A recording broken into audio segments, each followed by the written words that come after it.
नमस्कार प्यारे विद्यार्थियों, आज अपन भूगोल के रैपिड रिवीजन की दृष्टि से एक महामैराथन क्लास लेके आपके सामने हाजिर हुआ हूँ।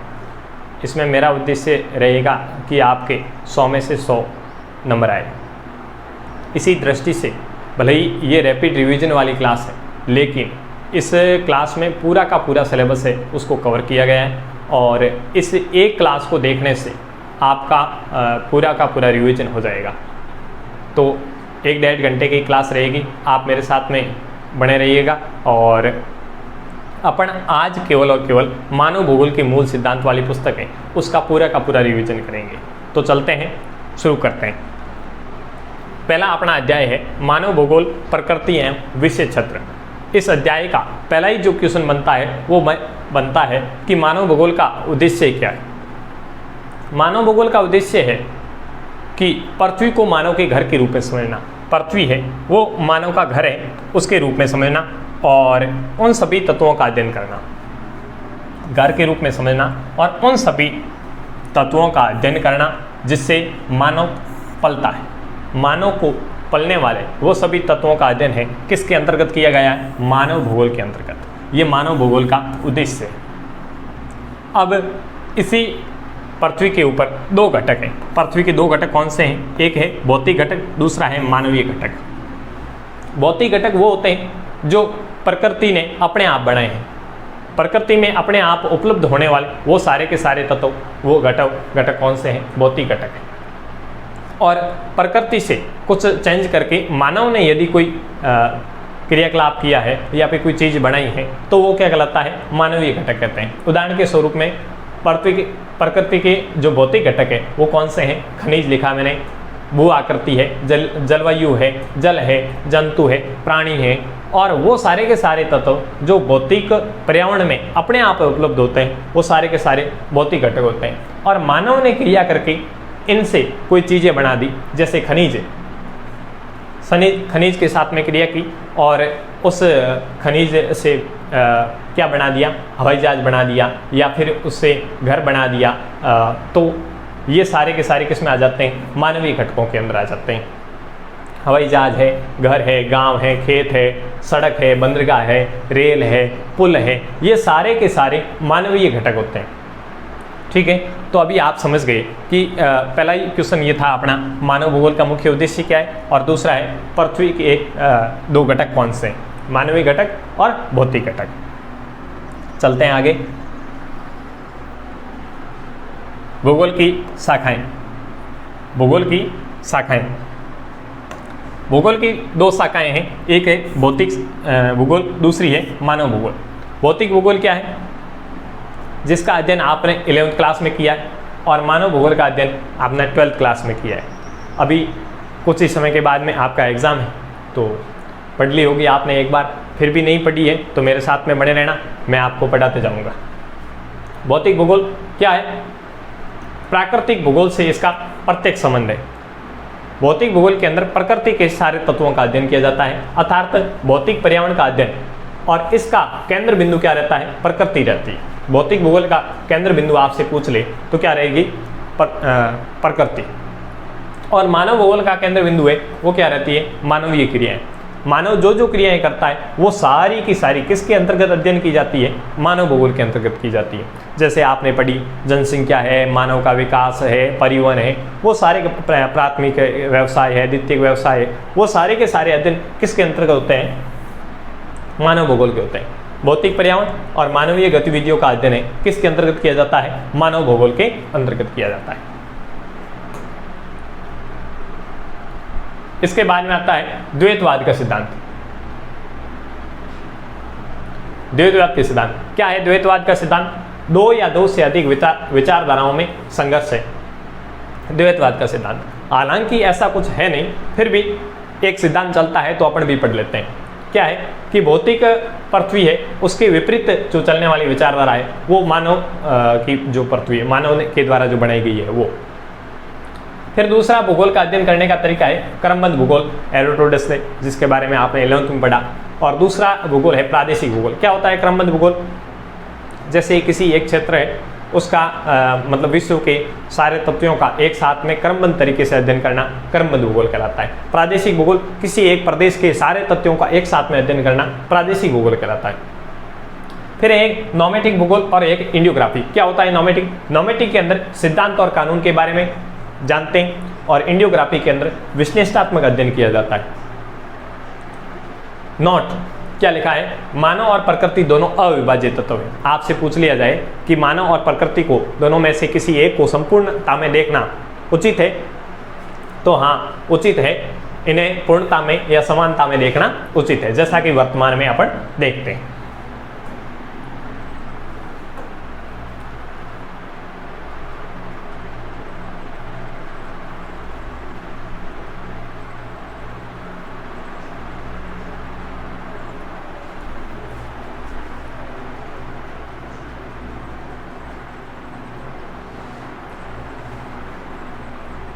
अब है मानव भूगोल की परिभाषाएं। 3 परिभाषाएं, वेरी इंपोर्टेंट परिभाषाएं, इसको याद करके ही जाना है। तीनों परिभाषाओं में से एक ऐसी परिभाषा है जो हमेशा से पूछी जाती है। ऐसा कोई एग्जाम नहीं गया जिसके अंदर इन 3 परिभाषाओं से क्वेश्चन नहीं आया है। पहली परिभाषा है रेड जेल की, और रेड जेल कहाँ के हैं? जर्मनी के विद्वान हैं, और इन्हीं की शिष्या रही है एलन सी सैंपल, और वो कहाँ की है? अमेरिका की है। और पाल विडाल डी लाब्लांस फ्रांसीसी विद्वान है।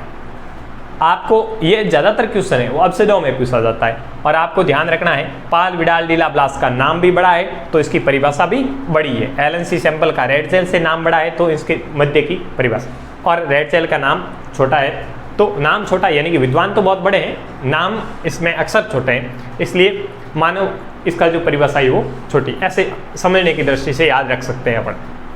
बाकी है क्या परिभाषा में? यह है मानव भूगोल क्या है, तो मानव समाज और धरातल के बीच का संश्लेषित अध्ययन है, उसको क्या बोला है? मानव भूगोल का है। केवल और केवल इतनी बात की, मानव समाज और दूसरा क्या बात है? धरातल। इन दोनों के बीच में अध्ययन करना क्या कहलाता है? मानव भूगोल कहलाता है।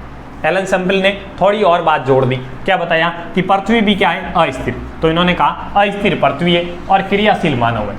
पृथ्वी भी एक जगह रुकी हुई नहीं है, अस्थिर है यानी कि घूम रही है, और फिर उसके बाद में क्रियाशील मानव भी उसके साथ में क्या कर रहा है? क्रियाशील कर रहा है। क्रियाशील मानव के बीच परिवर्तनशील संबंधों का अध्ययन क्या कहलाता है? मानव भूगोल कहलाता है। और ऐसी परिभाषा बताने वाली एलन सी सैंपल, पूरा नाम था इनका एलन सर्सिल सैंपल। फिर है पाल विडाल डी लाब्लांस, ये फ्रांस के विद्वान थे। इन्होंने इसी परिभाषा को थोड़ा और बढ़ा दिया। क्या लिखा इन्होंने? कि मानव भूगोल है वो क्या है? हमारी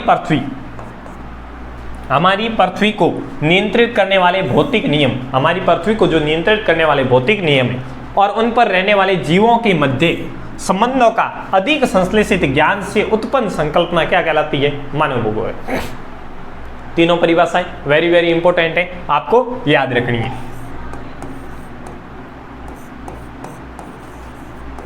ठीक है ना?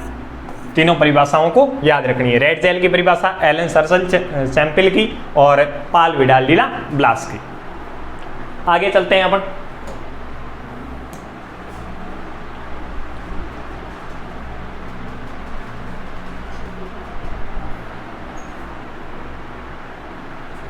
क्या है? पर्यावरणीय निश्चयवाद। 3 विचारधाराएं हैं, पर्यावरणीय निश्चयवाद, संभववाद, नव निश्चयवाद। तीनों को एक साथ में पढ़ लेते हैं अपन। मैं यहां लिख देता हूं आपको।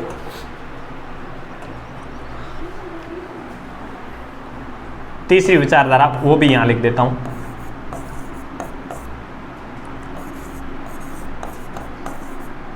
पर्यावरणीय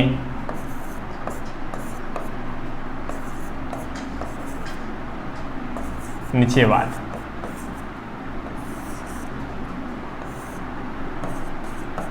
तीनों को एक साथ में पढ़ लेते हैं। संभववाद, नव निश्चयवाद, पर्यावरणीय निश्चयवाद। पहली विचारधारा ये, पहली विचारधारा में क्या बताया? कि मानव है वो आदिम मानव है, यानी कि पहले के समय में मानव के पास में इतना ज्ञान नहीं था तो प्रकृति को क्या मानता था? स्वामी मानता था। जैसा उसके साथ में प्रकृति व्यवहार करती वो उसी के अनुसार चलता रहता था। तो प्रकृति तो स्वामी थी और मानव उसका क्या था? दास। तो प्रकृति स्वामी।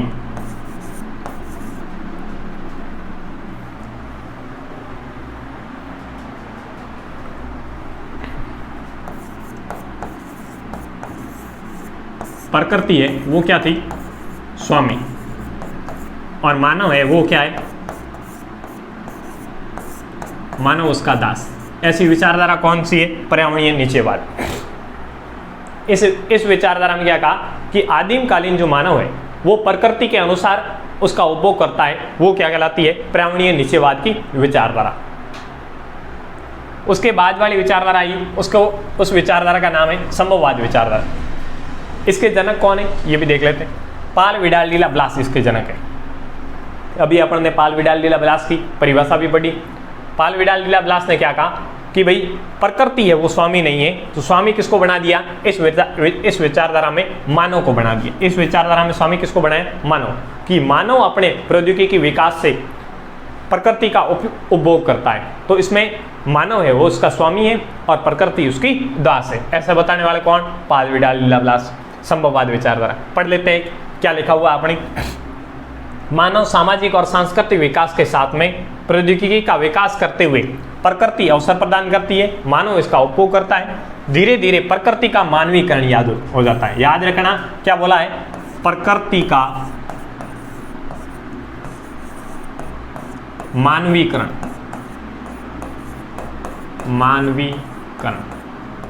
प्रकृति का मानवीकरण, यानी कि प्रकृति किसके अनुरूप ढल गई है, मानव के अनुरूप ढल गई है। ऐसी विचारधारा संभववाद। इसके अंदर क्या होता है, मानव का प्रकृतिकरण। इस वाली विचारधारा के अंदर क्या होता है, मानव का प्रकृतिकरण, यानी मानव है वो प्रकृति के अनुसार ढल जाता है, और इस वाली विचारधारा में प्रकृति का मानवीकरण हो जाता है। और फिर नवीन विचारधारा है, वो विचारधारा आई थी नवनिश्चयवाद विचारधारा। इस विचारधारा को रुको और जाओ विचारधारा भी कहते हैं, और इसको देने वाले विद्वान थे वो थे ग्रिफिथ टेलर। इन्होंने नई विचारधारा दी। इन्होंने कहा न तो प्रकृति स्वामी है न मानव स्वामी है, दोनों की मध्यम मार्ग की विचारधारा है कि प्रकृति अवसर प्रदान करती है और अपन उसका इस प्रकार से उपयोग करना है जो आगे आने वाली जो पीढ़ी है उसके लिए भी बने रहे। ऐसी विचारधारा को वो क्या बोलते हैं, नवनिश्चयवाद विचारधारा। क्या है इसको भी पढ़ लेते हैं। इसके अनुसार न पर्यावरणीय निश्चयवाद की दशा है, तो न तो पर्यावरणीय निश्चयवाद की दशा है यानी कि मानव है वो दास नहीं है प्रकृति का, न ही संभववाद की दशा है, न इस वाले विचारधारा की दशा है, ऐसा भी कुछ नहीं है। तो इसका अर्थ है कि प्रकृति का नियमों का पालन करते हुए हम प्रकृति पर क्या प्राप्त कर सकते हैं, विजय प्राप्त कर सकते हैं। प्रकृति के नियमों का आपको क्या करना पड़ेगा, पालन करना पड़ेगा। ऐसी संकल्पना देने वाले विद्वान कौन से थे, ग्रिफिथ टेलर, और इस संकल्पना का नाम क्या है, नवनिश्चयवाद विचारधारा। आगे चलते हैं।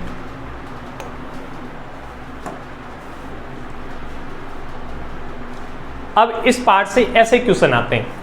एक सारणी बनी हुई है किताब में, आप खोलना और देखना कि अंतिम में एक सारणी है, उसमें क्या लिखा हुआ है कि सामाजिक भूगोल के उपक्षेत्र कौन से हैं, आर्थिक भूगोल के उपक्षेत्र कौन से हैं।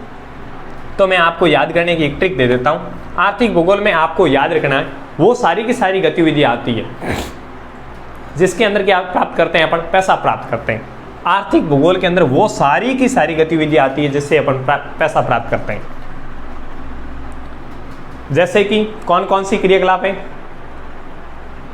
संसाधन भूगोल, किसी भी संसाधन है उसको संसाधन भूगोल कहते हैं, तो इससे भी अपन पैसे प्राप्त करते हैं। कृषि है, कृषि करेंगे तो भी पैसे प्राप्त करेंगे। पर्यटन है तो भी पैसे प्राप्त करेंगे। विपणन यानी कि व्यापार है वो भी, उससे भी क्या प्राप्त करते हैं, पैसे। तो ये सारी की सारी क्रियाकलाप किसके अंदर आ जाती है, आर्थिक क्रियाकलाप के अंदर। और समाज की बात कौन करता है, समाज की बात करने वाले सारे के सारी विचारधारा किसके अंदर आ जाती है, सामाजिक भूगोल के अंतर्गत आ जाती है। इस प्रकार पहला अध्याय पूर्ण हो गया। इसके आगे वाले पार्ट को इसको साथ ही पढ़ते जाते हैं अपन। दूसरे अध्याय का नाम है अपना जनसंख्या, विश्व जनसंख्या,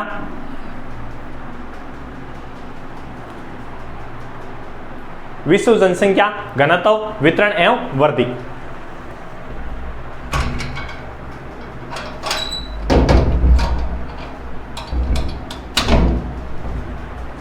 विश्व जनसंख्या घनत्व, वितरण एवं वृद्धि। इसमें इससे पहले कुछ कथन पढ़ लेते हैं अपन।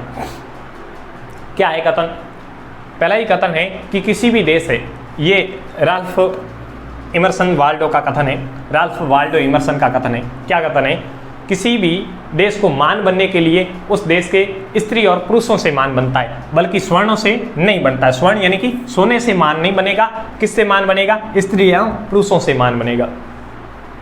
अपन बोल सकते हैं ऐसे कि उसी देश के वास्तविक संसाधन है वो क्या है? लोग होते हैं। किसी भी देश के विकसित होने के लिए उस देश के लोगों की बहुत बड़ी भागीदारी होती है। तो उसके वास्तविक जो धन है वो धन क्या है? लोग हैं। वही दूसरी लाइन मैंने ये लिखी है कि किसी देश के निवासी उसका क्या होते हैं? वास्तविक संसाधन होते हैं। 21वीं सदी की शुरुआत में, अर्धवार्षिक में आप एक क्वेश्चन था, 21वीं सदी की शुरुआत में जनसंख्या कितनी थी? तो कितनी है? 600 करोड़ जनसंख्या। इसको अपन लिख सकते हैं 6 अरब जनसंख्या। अब फिर आगे नई हेडिंग आती है जनसंख्या वितरण। जनसंख्या का वितरण है वो किस प्रकार से? पृथ्वी पर लोगों का फैलाव कैसा है, बसाव कैसा है, लोग किस प्रकार से बसे हुए हैं, किस प्रकार से फैले हुए हैं, उसको क्या बोलते हैं अपन? जनसंख्या वितरण बोलते हैं। और ये हमेशा से क्या रहता है? असमान। किसी भी जगह पर लोगों का बसाव एक समान नहीं हो सकता, हर जगह पर अलग अलग रहेगा, असमान बसाव रहता है।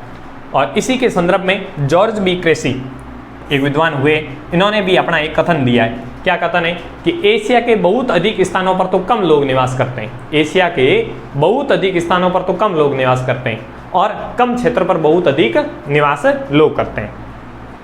तो ऐसे बताने वाले कौन है? George B Cressey. इसका अर्थ ही क्या हुआ कि लोगों का वितरण है वो क्या है? असमान है। वैसे अपन देख सकते हैं कि विश्व की 90% जनसंख्या है वो केवल कितने प्रतिशत भाग पर निवास करती है? 10% भाग पर निवास करती है। विश्व की 90% जनसंख्या कितने प्रतिशत पर? केवल 10% भाग पर निवास करती है। वहीं विश्व की 60% जनसंख्या 10 देशों में निवास करती है। टॉप 10 देश है जिसकी जनसंख्या सर्वाधिक है, उन देशों में विश्व की 60% निवास करती है, बाकी 40% बाकी सारे के सारे देश के अंदर आ गए। अब वो अत्यधिक जनसंख्या वाले देश कौन से हैं? तो कौन से देश हैं? पहला ही है चीन, 1 नंबर पे चीन है। हालांकि अब यदि जनगणना भारत की होती है तो भारत इसको चीन को पछाड़ करके 1 नंबर पे आ जाएगा, लेकिन अभी अपने पहले की जनसंख्या के अनुसार बात कर रहे हैं 2011 के अनुसार, तो 1 नंबर पे कौन है? चीन है। उसके बाद में भारत है। आपको याद रखने हैं 10 के देश क्रम अनुसार: चीन, भारत, संयुक्त राज्य America, Indonesia, Brazil, Pakistan, Nigeria, Bangladesh और उसके बाद में रूस और मेक्सिको, और 11वें नंबर पे आता है जापान। इन देशों को इसी क्रम के अनुसार याद करना है। एक छोटी सी ट्रिक है, IB और CB नहीं, ट्रिक अभी याद नहीं आ रही है मेरे को। इन 10 देशों को याद रखना है, ठीक है। उसके बाद में जनसंख्या घनत्व। क्या है जनसंख्या घनत्व? जनसंख्या घनत्व का अर्थ होता है किसी एक निश्चित क्षेत्र में निवास करने वाले लोगों की संख्या है वो क्या कहलाती है? जनसंख्या घनत्व कहलाती है। अब इससे जनसंख्या वितरण और घनत्व दोनों को प्रभावित करने वाले, जो जनसंख्या वितरण को प्रभावित करेंगे कारक, वही जनसंख्या घनत्व को प्रभावित करने वाले। इसमें बड़ा क्वेश्चन हो सकता है, मैंने इस पे हेडिंग लिखी है, उसको मैं समझा दूंगा, उसके अनुसार आपको आंसर लिखना है। पहला ही जो कारक है वो कौन सा कारक है? भौगोलिक कारक। भौगोलिक कारक में पहला लिखा मैंने जल की उपलब्धता। आप देखते होंगे जहाँ नदियाँ की किनारे हैं वहाँ पर विश्व की जो पुरानी सभ्यताएं हैं वो सारे के सारे नदियों के किनारे थी। उसका कारण क्या है? तो वहाँ उस जगह पर जल की उपलब्धता होने के कारण वो लोग निवास करते हैं। आज भी देखना, यदि रेगिस्तानी क्षेत्र है जहाँ पर जल कम उपलब्ध है तो वहाँ लोग कम निवास करते हैं। वहीं आप देख लेना गंगा और यमुना के मैदानी भाग में उत्तर प्रदेश और बिहार के अंदर जनसंख्या है वो अधिक है। तो उसका कारण क्या है? तो वहाँ जल की उपलब्धता है वो अधिक है। फिर है भू आकृति। भू आकृति भी प्रभावित करती है। पर्वतीय क्षेत्रों में है या फिर मरुस्थलीय क्षेत्रों में वहाँ जनसंख्या क्या निवास करेगी? अधिक या कम? कम निवास करेगी। जबकि मैदानी भागों में क्या निवास करती है? मैदानी भागों के अंदर निवास करती है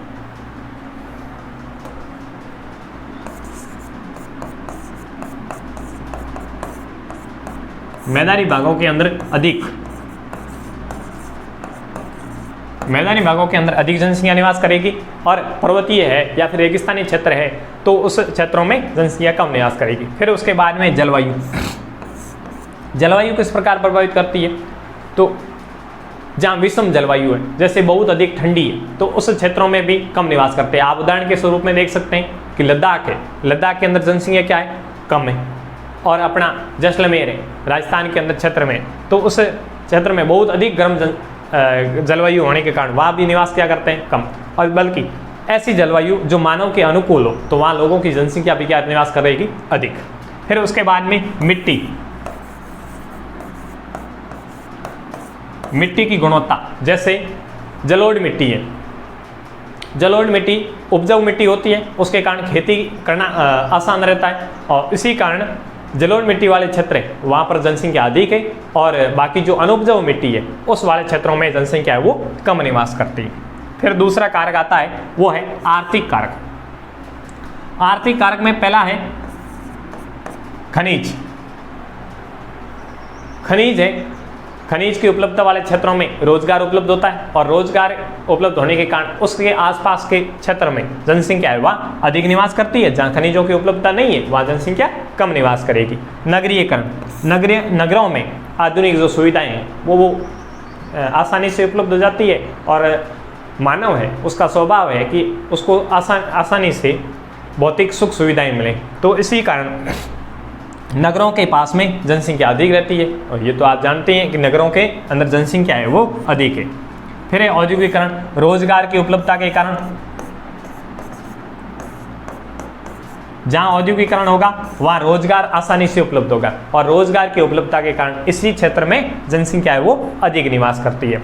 फिर तीसरा कारण है वो है सामाजिक और आर्थिक कारक, यानी कि सामाजिक आर्थिक कारक किस प्रकार से, कोई ऐसा क्षेत्र जहाँ पर अकाल है या फिर मतलब युद्ध है और ऐसी जो घटनाएं होती रहती है जिससे उस क्षेत्र के लोगों में आपसी तनाव उत्पन्न रहता है, तो वहाँ लोग है कम निवास करना पसंद करेंगे।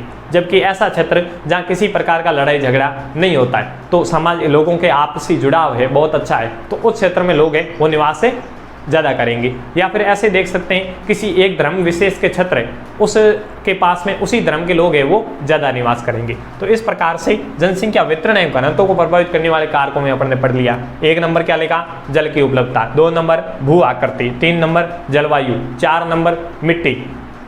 आर्थिक कारकों के अंदर खनिज, नगरीयकरण, औद्योगिकीकरण। फिर तीसरा और सबसे इम्पोर्टेंट सामाजिक एवं आर्थिक कारक, इनके ये जो है जनसंख्या वितरण को और घनत्व दोनों को प्रभावित करते हैं। चलते हैं आगे। जनसंख्या वृद्धि एवं परिवर्तन। जनसंख्या वृद्धि है क्या? वृद्धि आप सीधे ऐसे देखते होंगे कि वृद्धि का अर्थ है कि जनसंख्या का बढ़ना, वृद्धि नहीं, जनसंख्या का बढ़ना से वृद्धि का अर्थ नहीं है, जबकि वृद्धि का अर्थ है जनसंख्या के परिवर्तन से। परिवर्तन का अर्थ ये समझे किसी निश्चित जो समय अंतराल में, जैसे एक मान लेता हूँ मैं यहाँ 2001 है, 2001 से लेकर के 2011, ये दोनों क्या हो गए, समय अंतराल। इस समय अंतराल के बीच में लोगों की जनसंख्या में जो जो परिवर्तन होगा वो वृद्धि कहलाएगी, भले ही वो ऋणात्मक हो या धनात्मक। तो मैं बोल सकता हूँ कि जनसंख्या है वृद्धि है वो धनात्मक हो सकती है और ऋणात्मक हो सकती है। समझ गए? किसी क्षेत्र विशेष में 2 निश्चित समय अंतराल में जनसंख्या में होने वाले परिवर्तन को क्या बोलते हैं? जनसंख्या वृद्धि कहते हैं। ये जो जनसंख्या परिवर्तन है वो धनात्मक भी हो सकता है और ऋणात्मक भी हो सकता है।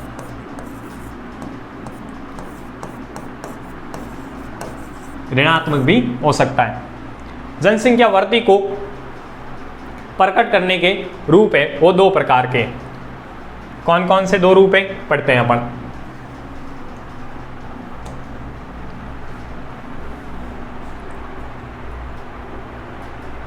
बता देता हूं, लिखा हुआ नहीं है। एक है सापेक्ष जनसंख्या वृद्धि और दूसरी होती है निरपेक्ष जनसंख्या वृद्धि। यहीं लिख देता हूं मैं। 2 रूप कौन से हैं? एक तो है सापेक्ष,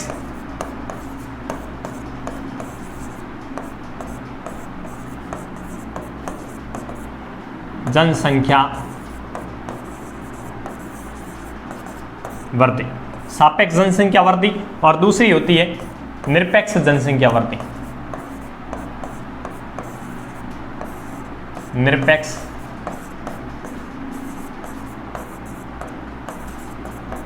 जनसंख्या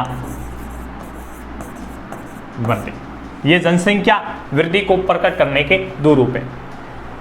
सापेक्ष यानी किसी की तुलना में, यानी कि जैसे आप एक क्लास में देखते हो कि इस क्लास में पहले 5 विद्यार्थी थे और अब इसमें 10 हो गए, तो उसकी तुलना में क्या है, वृद्धि हुई है, तो ये तो हो गई सापेक्ष। निरपेक्ष है कि अब 5 से 10 हुए तो इसके बीच में टोटल कुल कितनी संख्या है, तो 5 है, तो ये निरपेक्ष, मतलब जिसको अपन मार्क सकते हैं वो तो हो गई निरपेक्ष जनसंख्या वृद्धि। और सापेक्ष जनसंख्या में क्या बताया मैंने, सापेक्ष यानी किसी की तुलना में जनसंख्या वृद्धि है वो कितनी हुई। तो जनसंख्या वृद्धि को प्रकट करने के दो रूप होते हैं, कौन कौन से हैं, सापेक्ष जनसंख्या वृद्धि और दूसरा होता है निरपेक्ष जनसंख्या वृद्धि।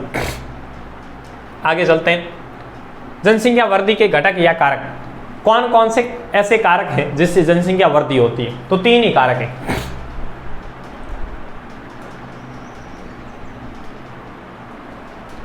एक है जन्म दर, दूसरी है मृत्यु दर और एक है प्रवास।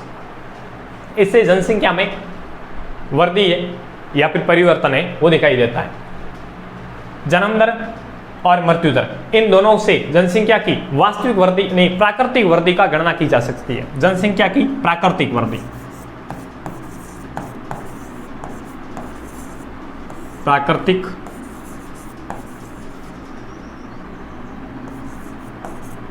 वृद्धि,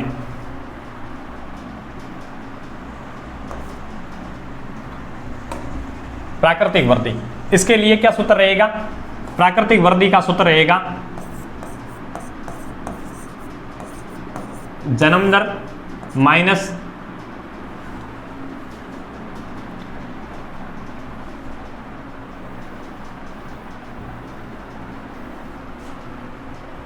प्राकृतिक वृद्धि का सूत्र रहेगा जन्म दर माइनस मृत्यु दर बराबर क्या होगी, जनसंख्या की प्राकृतिक वृद्धि। जनसंख्या की प्राकृतिक वृद्धि मापने के लिए क्या करना पड़ेगा, जन्म दर में से क्या घटाना पड़ेगी, मृत्यु दर घटानी, जिससे क्या आ जाएगी, जनसंख्या की प्राकृतिक वृद्धि। ये मैंने यहां लिख दिया। फिर उसके बाद में प्रवास, तीसरा कारक जुड़ जाता है, तो इससे क्या आती है, जनसंख्या की वास्तविक वृद्धि, वास्तविक रूप से कितनी वृद्धि हुई है उसके लिए देखने के लिए क्या, कौन सा सूत्र काम लेते हैं अपन, तो उसके लिए काम लेंगे जन्म दर, पहले वाला सेम है, जन्म दर माइनस मृत्यु दर। अब यहां प्लस लगाना, प्लस आप्रवास माइनस उत्प्रवास, आप्रवास माइनस उत्प्रवास। क्या है सूत्र, जन्म दर माइनस मृत्यु दर प्लस आप्रवास माइनस उत्प्रवास। आप्रवास यानी कि कितने लोग दूसरे क्षेत्र से इस स्थान पर आए वो हो गया आप्रवास, और कितने लोग वो यहां से दूसरे क्षेत्र में गए वो हो गया उत्प्रवास। ये जनसंख्या के क्या सूत्र है, वास्तविक वृद्धि का सूत्र है। और जनसंख्या वृद्धि को प्रभावित करने वाले घटक कौन से हो जाएंगे, तो हो जाएगा जन्म दर हो जाएगा, दूसरा मृत्यु दर हो जाएगा और तीसरा है प्रवास। प्रवास कितने प्रकार के, 2 प्रकार के, एक आप्रवास होता है, दूसरा उत्प्रवास होता है। आप्रवास का अर्थ होता है किसी स्थान से लोगों का आना, और उत्प्रवास का अर्थ होता है किसी स्थान से लोगों का जाना, उत्प्रवास कहलाता है। आगे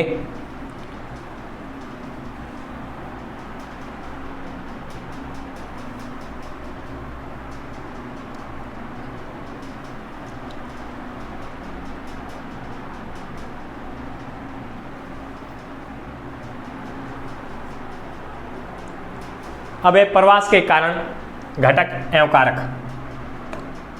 एक बात और ध्यान रखना, जहां आपको कारण पूछे और आपको याद हो घटक, तो सेम ही होता है कारण और घटक, और फिर कारक भी, कारक भी सेम है, कारण भी सेम है, कारक भी सेम है और घटक भी सेम है। प्रवास के क्या कारण है, कौन से घटक है जिसके कारण प्रवास होता है, या कौन से कारक है जिसके कारण प्रवास किया जाता है। तो प्रवास के 2 घटक है, एक तो है प्रतिकर्षक और दूसरा है अपकर्षक। नहीं याद रहे तो इस प्रकार याद रखना है, आप दुकानों के अंदर जाते हो तो वहां दुकान के दरवाजे के ऊपर लिखा होता है, एक जगह लिखा होता है पुश और एक होता है पुल। तो यहाँ पुल का अर्थ क्या है, खींचना, पुल का अर्थ होता है खींचना, और पुश का अर्थ क्या होता है, धक्का देना, प्रतिकर्षक धक्का देने वाले, और अपकर्षक यानी कि खींचने वाले। प्रतिकर्षक धक्का देने वाले कौन कौन से हैं? राजनीतिक कारण, यानी कि राजनीतिक रूप से बहुत ज़्यादा अस्थिरताएं रहती है तो यहाँ से लोग दूसरी जगह चले जाएंगे। बेरोजगारी है, जहाँ रोजगार की उपलब्धता नहीं रहेगी तो वहाँ से लोग पलायन कर जाएंगे। रहने और रहन सहन की जो प्रतिकूल दशाएं, रहने सहने की ज़्यादा उचित दशाएं नहीं मिल पाती हो, और प्राकृतिक उपद्रव आपदाएं ज़्यादा हो रही है। प्राकृतिक आपदाएं, प्राकृतिक आपदाओं के कारण भी लोग दूसरी जगह चले जाते हैं। और सामाजिक आर्थिक पिछड़ापन, सामाजिक रूप से या आर्थिक रूप से किसी जगह पर पिछड़ी जगह है तो वहाँ लोग ज़्यादा रहना पसंद नहीं करते, बल्कि यहाँ से लोग जाएंगे तो कहाँ जाएंगे, उसका गंतव्य स्थान क्या रहेगा? तो ये तो क्या रहेगा? उद्गम स्थान। जहाँ से लोग जा रहे हैं तो वो क्या हो जाएगा? उद्गम स्थान। और जहाँ जाएंगे वहाँ उसको क्या बोलेंगे? गंतव्य स्थान। तो यहाँ आने के लिए इनको कौन कौन सी फैक्टर है वो काम की है? तो यहाँ इसको बेहतर रहन सहन की दशाएं मिल गई, रहने सहने की बेहतर दशाएं मिल गई, और जलवायु है, दशा है, वो जलवायु दशाएं बहुत अच्छी है, और शांति है, शांति मिल रही है उसी जगह पर, शांति जैसी शांति, सुरक्षा, अनुकूल मनोरंजन के साधन है, और शांत क्षेत्र है। इन क्षेत्रों में लोग हैं वो आएंगे। प्रवास के कारण कौन हो गए? प्रतिकर्षक कारक, दूसरा है अपकर्षक कारक। प्रतिकर्षक कारक वो होते हैं जो किसी क्षेत्र से जाने के लिए प्रेरित करते हैं, तो वो हो जाएंगे प्रतिकर्षक कारक, और अपकर्षक वो होते हैं किसी क्षेत्र के लिए आने वाले कारक। ठीक है, बात आ गई समझ में कि प्रतिकर्षक कारक तो जाने वाले, और आने वाले कौन से हो जाएंगे? अपकर्षक कारक। याद रखना है इसको।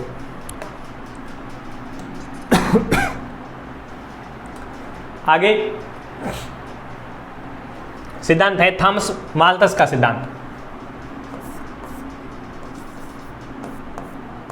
थॉमस माल्थस का सिद्धांत याद रखना कब दिया है? 1798 में इन्होंने अपना सिद्धांत प्रस्तुत किया था। इस सिद्धांत की खासियत क्या है, क्या बताया इन्होंने अपने अखबार के अंदर एक ऐसी अपने सिद्धांत को प्रस्तुत किया था। तो इन्होंने कहा था कि किसी क्षेत्र की जनसंख्या, यानी कि अपने जो संसार की जनसंख्या है वो इस गति से बढ़ेगी, उसके अनुकूल में भोजन नहीं बढ़ पाएगा।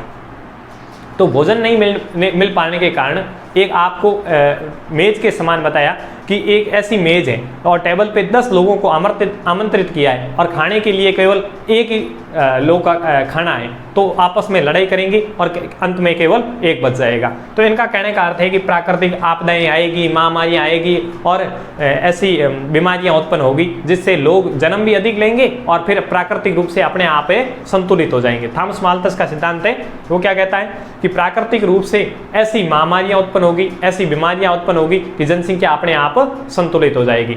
शुरुआत में ये क्या कहते हैं कि जनसंख्या उस अनुपात में बढ़ेगी जिस अनुपात में भोजन नहीं बढ़ पा रहा है। जनसंख्या तो बहुत तेज गति से बढ़ेगी और भोजन है वो धीमी गति से बढ़ेगा। ऐसा सिद्धांत देने वाले कौन थे? Thomas Malthus. कब दिया था? 1798 में। याद रखना 1798 का सिद्धांत है, ठीक है ना। फिर उसके बाद में जनसंख्या नियंत्रण के उपाय, ये तो इन्होंने बताए थे, थॉमस माल्थस ने बताए थे कि जनसंख्या किस प्रकार नियंत्रित होगी। तो जबकि वास्तविक रूप से जनसंख्या नियंत्रण के सिद्धांत उपाय कौन से हैं? परिवार नियोजन को अपनाकर। कैसे परिवार नियोजन?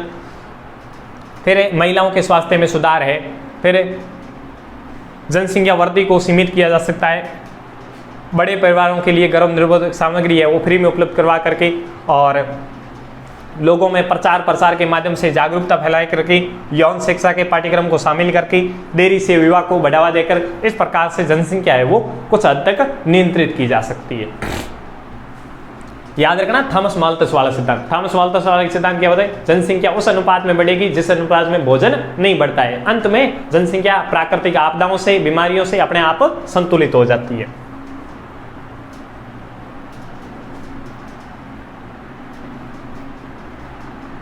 अब है जननांकीय संक्रमण सिद्धांत। क्या है जननांकीय संक्रमण सिद्धांत?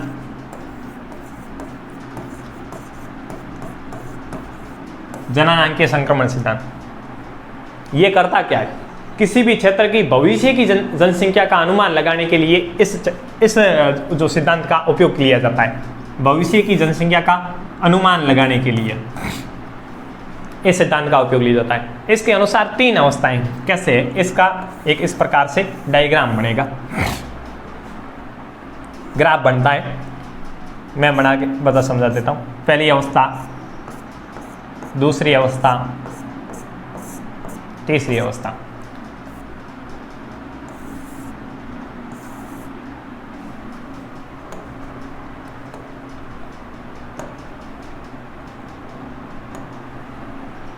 क्या बताया इन्होंने कि जो जननांग संक्रमण सिद्धांत की पहली अवस्था में बताता है कि जन्म दर है वो रहेगी उच्च, जन्म दर है वो रहेगी उच्च, और सेकंड अवस्था में आते आते स्वास्थ्य सुविधाओं में सुधार होगा जिसके कारण धीमी गति से कम होगी, और एक ऐसा समय आएगा उसके बाद में जनसंख्या है वो स्थिर हो जाएगी, जन्म दर है वो स्थिर हो जाएगी।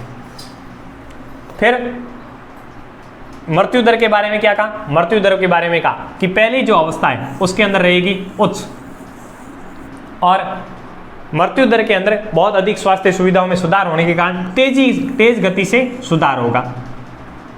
तेज गति से सुधार होने के बाद में तीसरी अवस्था को प्राप्त करते समय जनसंख्या क्या हो जाएगी, स्थिर हो जाएगी। इस प्रकार का इसका डायग्राम बनता है। पहली अवस्था में क्या बताया, पहली अवस्था में मृत्यु दर, मृत्यु दर ग्रीन पेन से मैंने लिखा मृत्यु दर को, ये है जन्म दर। तो जन्म दर भी क्या है, उच्च, मृत्यु दर भी क्या है, उच्च, जन्म दर भी उच्च है, मृत्यु दर भी उच्च है। कौन सी अवस्था, पहली अवस्था। इसके अंदर कौन से देश आते हैं, तो वो देश आते हैं जो अविकसित है, अविकसित देश आते हैं। ऐसे देश जो विकासशील की श्रेणी में भी नहीं है, बहुत पिछड़े हुए देश है, जैसे अफ्रीका के बहुत सारे देश हैं, वो पहली अवस्था के अंदर है। तो पहली अवस्था के अंदर अविकसित देश आते हैं जहाँ जन्म दर भी उच्च रहती है, मृत्यु दर भी उच्च रहती है, जिसके कारण जनसंख्या है वो स्थिर रहती है, न तो ज़्यादा बढ़ती है न ज़्यादा घटती है। फिर उसके बाद में दूसरी, इसके अंदर कौन से देश आते हैं, इसके अंदर विकासशील देश आते हैं, इसके अंदर विकासशील देश आते हैं। विकासशील देश आएंगे तो इसके अंदर तो क्या हुआ, जन्म दर तो धीमी गति से कम हुआ है, देखो जन्म दर है वो धीमी गति से कम हुआ, जबकि मृत्यु दर है वो तेज गति से कम हो गई। क्यों, क्योंकि स्वास्थ्य सुविधाओं में क्या हुआ, तेजी से सुधार हुआ, जिसके कारण मरने वाले लोगों की संख्या तो क्या हो गई, कम, लेकिन जन्म लेने वालों की संख्या धीरे धीरे कम हुई, जिसके कारण जनसंख्या का क्या हो गया, विस्फोट हो गया। यह जनसंख्या विस्फोट की अवस्था है, यह जनसंख्या विस्फोट की अवस्था है। ये क्या कहलाए, जनसंख्या का विस्फोट।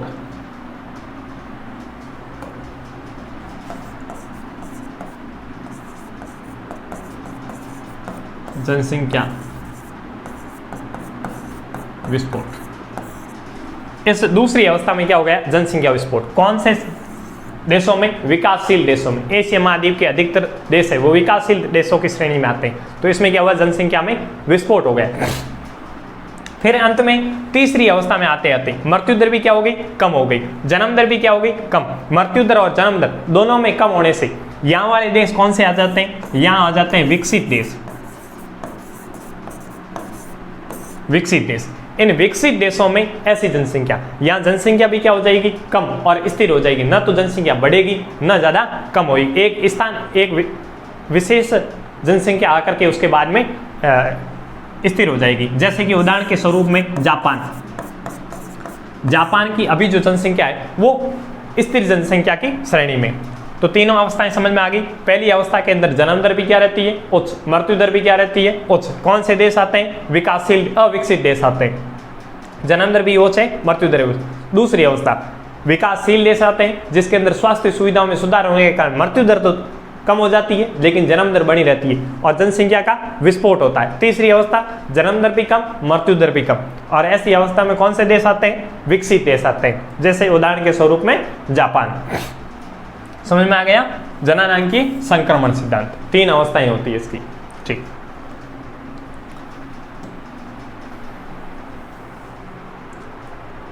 अब इसके बाद में अध्याय 3 मानव विकास। पाठ का नाम है मानव विकास। तीसरा अध्याय है अपना मानव विकास। क्या तात्पर्य है मानव विकास से? मानव विकास से तात्पर्य है विकल्पों में वृद्धि करना और लोगों में समानता उत्पन्न करना, यह कहलाता है मानव विकास।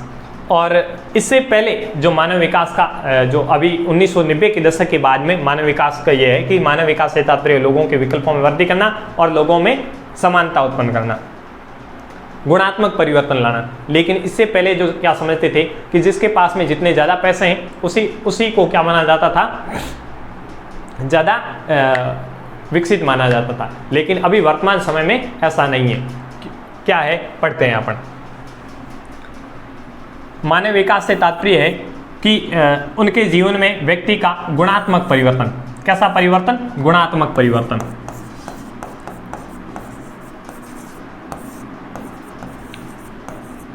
गुणात्मक परिवर्तन। गुणात्मक परिवर्तन से तात्पर्य है मानव विकास से।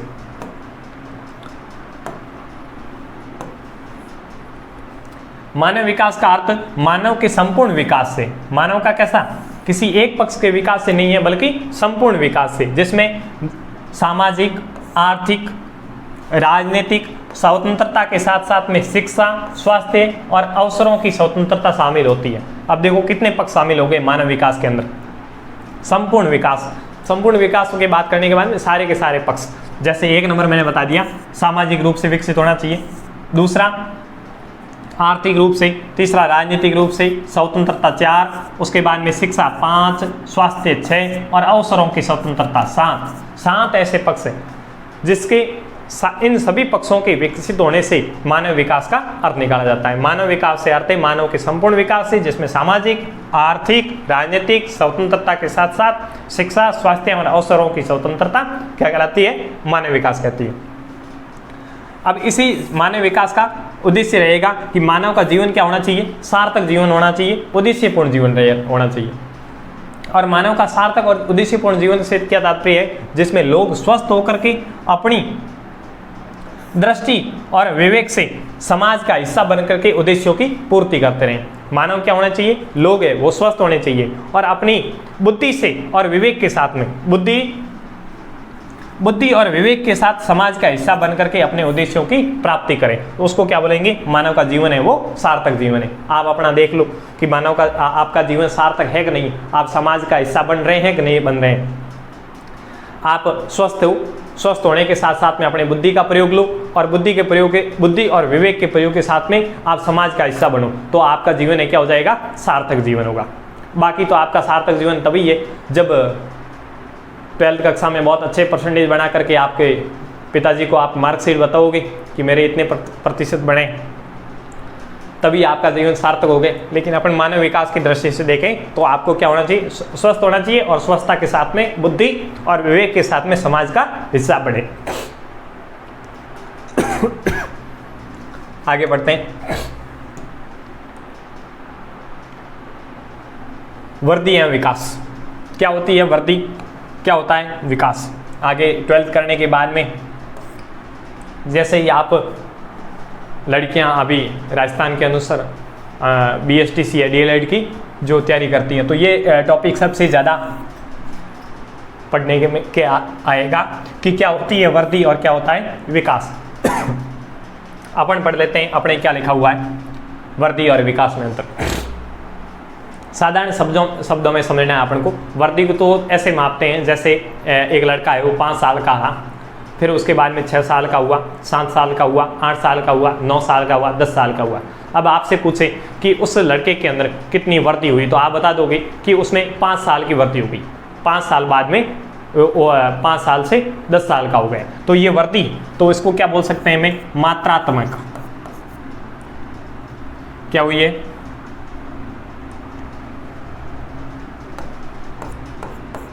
मात्रात्मक। तो वृद्धि को क्या माप सकते हैं? हाँ माप सकते हैं। इसका मतलब क्या है? मात्रात्मक है।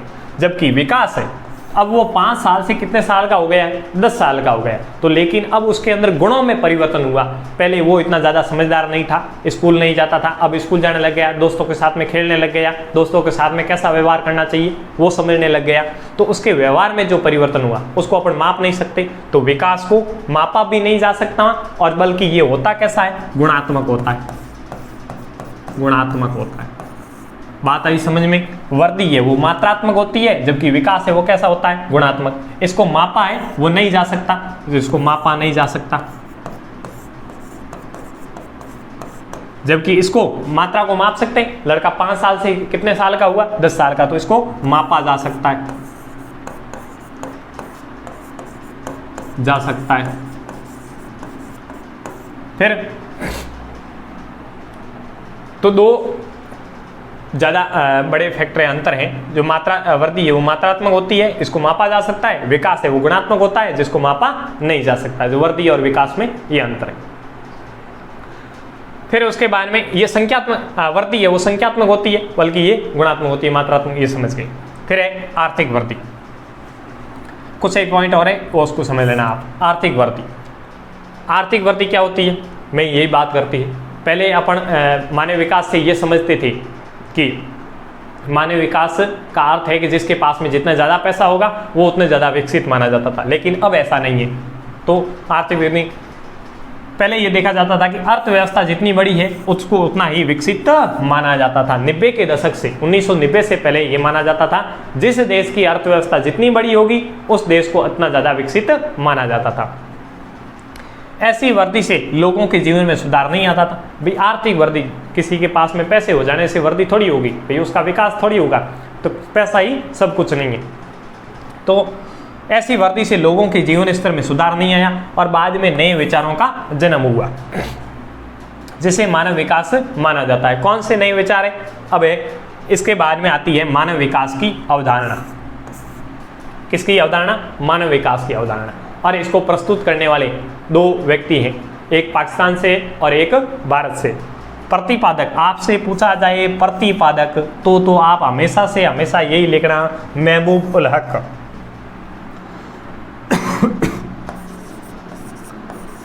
महबूब उल हक। प्रतिपादक कौन है, महबूब उल हक। यदि आपको सहयोगी पूछ लिया जाए तो सहयोगी कौन है, प्रोफेसर अमर्त्य सेन।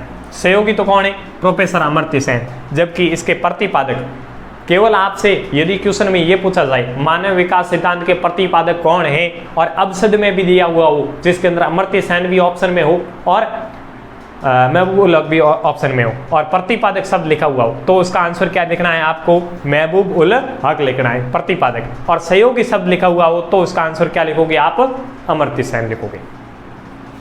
और अमर्त्य सेन का संबंध किस देश से है, भारत से है। और महबूब उल हक का संबंध है वो कौन से देश से है, पाकिस्तान से। 1980 के 90 के दशक के बाद में इन्होंने गुणात्मक पक्ष पे बल दिया था। इससे पहले कौन से पक्ष पे बल दिया जाता था, आर्थिक पक्ष पे, आर्थिक पक्ष पे। लेकिन इसके बाद में कौन से पक्ष पे ऊपर बल दिया जाने लगा, गुणात्मक पक्ष पे ऊपर बल दिया जाने लगा। अब मानव विकास की अवधारणा क्या है, इन दोनों ने क्या बताया, इसके बारे में पढ़ते हैं। इन्होंने बताया कि मानव विकास लोगों के जीवन स्तर में सुधार लाने का माध्यम है। लोगों का जीवन स्तर है उसके अंदर सुधार लाया जाए। किस प्रकार सुधार लाया जाएगा, तो इन्होंने क्या था कि लोगों को जीवन स्तर में सुधार लाने के लिए एक तो लोगों के विकल्पों में वृद्धि करनी पड़ेगी। विकल्पों में वृद्धि करने का बात करने वाले कौन थे, महबूब उल हक।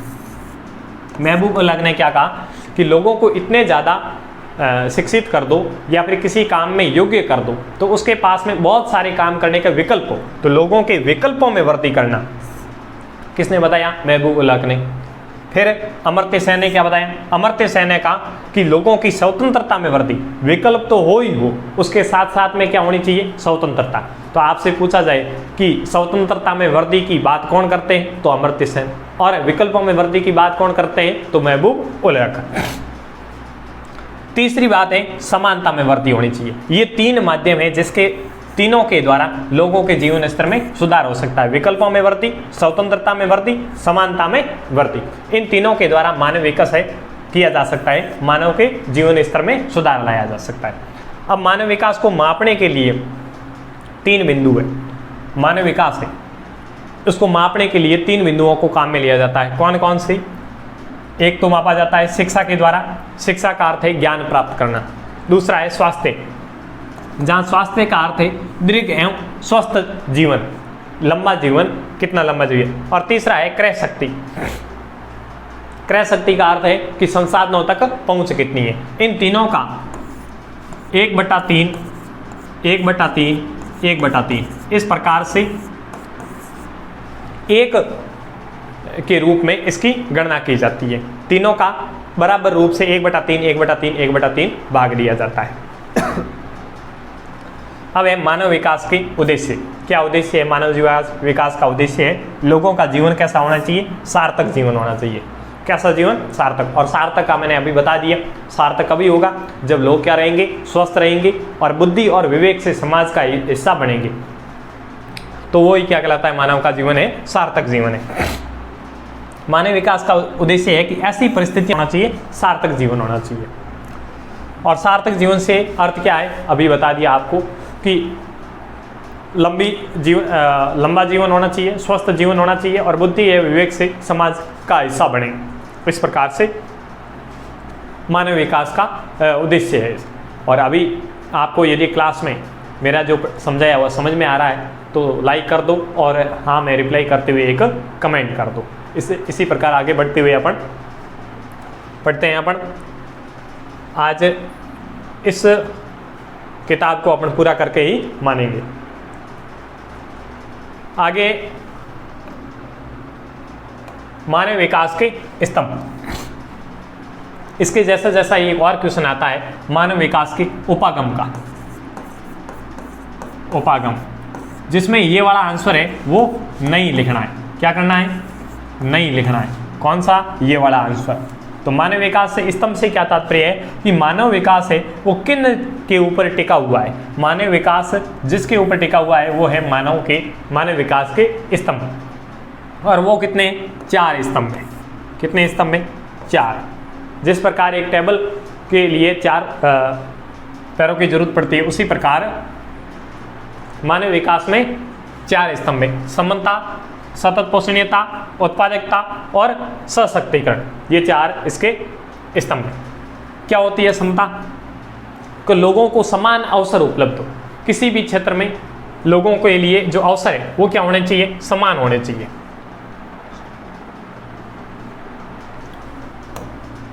अवसरों की समान उपलब्धता हो और उस अवसरों में किसी भी जाति या धर्म और आय के आधार पर भेदभाव नहीं होना चाहिए, उसको बोलते हैं समता। मानव विकास के पहला ही जो स्तंभ है उसमें क्या लिखा है? समता। समता में यानी कि जाति, धर्म और आय के आधार पर लोगों के साथ में भेदभाव नहीं होना चाहिए। और अगर यदि कोई भेदभाव होता है तो उसके कारणों का पता करना है अपने को। फिर दूसरा है सतत पोषणीयता। सतत पोषणीयता, इससे क्या तात्पर्य है? इसका तात्पर्य है अवसरों की उपलब्धता में निरंतरता। यदि कोई अवसर उपलब्ध हो रहा है तो ऐसा नहीं है कि 2-4 साल के बाद में वो अवसर समाप्त हो जाए, तो ऐसा नहीं होना चाहिए। अवसर यदि उपलब्ध हो रहा है तो वो लगातार उपलब्ध होना चाहिए, आने वाली भविष्य की पीढ़ियों के लिए भी उपलब्ध होना चाहिए। प्रत्येक पीढ़ी की जिम्मेदारी है कि आने वाली पीढ़ियों के लिए जो अवसर है, जो संसाधन है वो बनाए रखे। संसाधनों का उपयोग इस प्रकार से करना है कि भावी पीढ़ी के लिए बने रहे। और दूसरा एक है सतत पोषणीयता में लड़कियों को भी बढ़ाना चाहिए, जिससे उनके साथ में नई विकल्प है वृद्धि हो, उनके विकल्पों में समाप्त नहीं होने चाहिए वो। फिर एक है उत्पादकता। उत्पादकता से अर्थ यह है कि लोगों की क्षमता को बढ़ाना। लोगों की कार्य करने की यदि क्षमता बढ़ेगी तो लोग ज़्यादा काम करेंगे, और लोग ज़्यादा काम करेंगे तो उसके जो चीज़ें हैं उसकी उत्पादन होने की क्षमता है वो भी बढ़ जाएगी। उत्पादकता, लोगों का कार्य, उत्पादकता से अर्थ है लोगों का कार्य, और कार्य करने की क्षमता है जब बढ़ जाएगी तो किसी भी देश के वास्तविक धन कौन होते हैं? लोग होते हैं। ये पहले अध्याय में अपन ने बात की थी। पहले दिन किसी भी देश के वास्तविक धन लोग हैं, इसीलिए अच्छी शिक्षा देनी है लोगों को, अच्छी स्वास्थ्य सुविधाएं देनी है, और जिससे उसकी क्या हो जाए? क्षमताओं में वृद्धि हो जाए। कैसे होगी क्षमताओं में वृद्धि? यदि कोई व्यक्ति है, मान लेते हैं वो केवल और केवल गाड़ी चलाना जानता है, तो वो मान लेते हैं अपने अनपढ़ है, गाड़ी चलाना जानता है, फिर उसके बाद में यदि उसको थोड़ा बहुत शिक्षित कर दिया जाए तो वो उसे गाड़ी को थोड़ा बहुत कोई पुर्जा मतलब ठीक करना है तो भी वो क्या ठीक कर देगा। तो शिक्षा में वृद्धि करेगी तो उसके साथ में उत्पादकता में वृद्धि हो जाएगी और अवसरों की उपलब्धता में भी वृद्धि हो जाएगी। और स्वास्थ्य सुविधाएं, जितनी ज़्यादा स्वस्थ रहेगा मनुष्य उतना ज़्यादा काम करेगा। तो उत्पादकता में वृद्धि करने के लिए इन दो चीज़ों के ऊपर ज़्यादा काम करना है मानव विकास में। और चौथी चीज़ आती है सशक्तिकरण। सशक्तिकरण का अर्थ होता है कि अपने निर्णय खुद लेने की शक्ति। कोई भी किसी भी कार्य को निर्णय लेने की शक्ति है वो खुद की होनी चाहिए। जैसे अपने विकल्प चुनने की शक्ति, लिखा हुआ है शब्द हम गलत है, अर्थ ये इसका ये होता है कि सशक्तिकरण का अर्थ होता है कि अपने निर्णय खुद लेने की शक्ति हो। और ये ज़्यादातर सशक्तिकरण का मामला है, ये अधिकतर महिला सशक्तिकरण ऐसे आप शब्द पढ़े होंगे, यानी कि महिलाओं के पास में ऐसे निर्णय लेने की शक्ति है वो ज़्यादातर पुरुषों के पास में होती है। तो ऐसा नहीं होना चाहिए। मानव विकास को बढ़ाना है तो महिलाओं के पास में भी क्या रहना चाहिए, सशक्तिकरण। महिलाओं को ही नहीं, बच्चों के पास में भी, और कोई भी वर्ग है या फिर बालक है या फिर महिला है, किसी भी आधार पर उसके साथ में भेदभाव नहीं होना चाहिए, सशक्तिकरण होना चाहिए। तो मानव विकास के स्तंभ कितने हो गए, 4 स्तंभ हो गए। एक तो हो गया समता। समता का अर्थ ये हो गया कि लोगों के साथ में किसी प्रकार का भेदभाव नहीं होना चाहिए और उनके अवसर है वो नियंत्रण प्राप्त होना चाहिए। तो सतत पोषणीयता नियंत्रता हो गई। उत्पादकता, लोगों की कार्य क्षमता में वृद्धि करनी है। कार्य क्षमता में वृद्धि कब होगी, जब अच्छी शिक्षा मिलेगी उनको और अच्छी स्वास्थ्य सुविधा मिलेगी, जिससे उनकी उत्पादकता में वृद्धि हो जाएगी। और चौथी चीज है सशक्तिकरण, यानी अपने निर्णय लेने की शक्ति भी अपने खुद के पास में रहनी चाहिए। आगे बढ़ते हैं। इसके आगे आएगा, मैंने अभी आपको बताया उपागम। क्या होता है उपागम?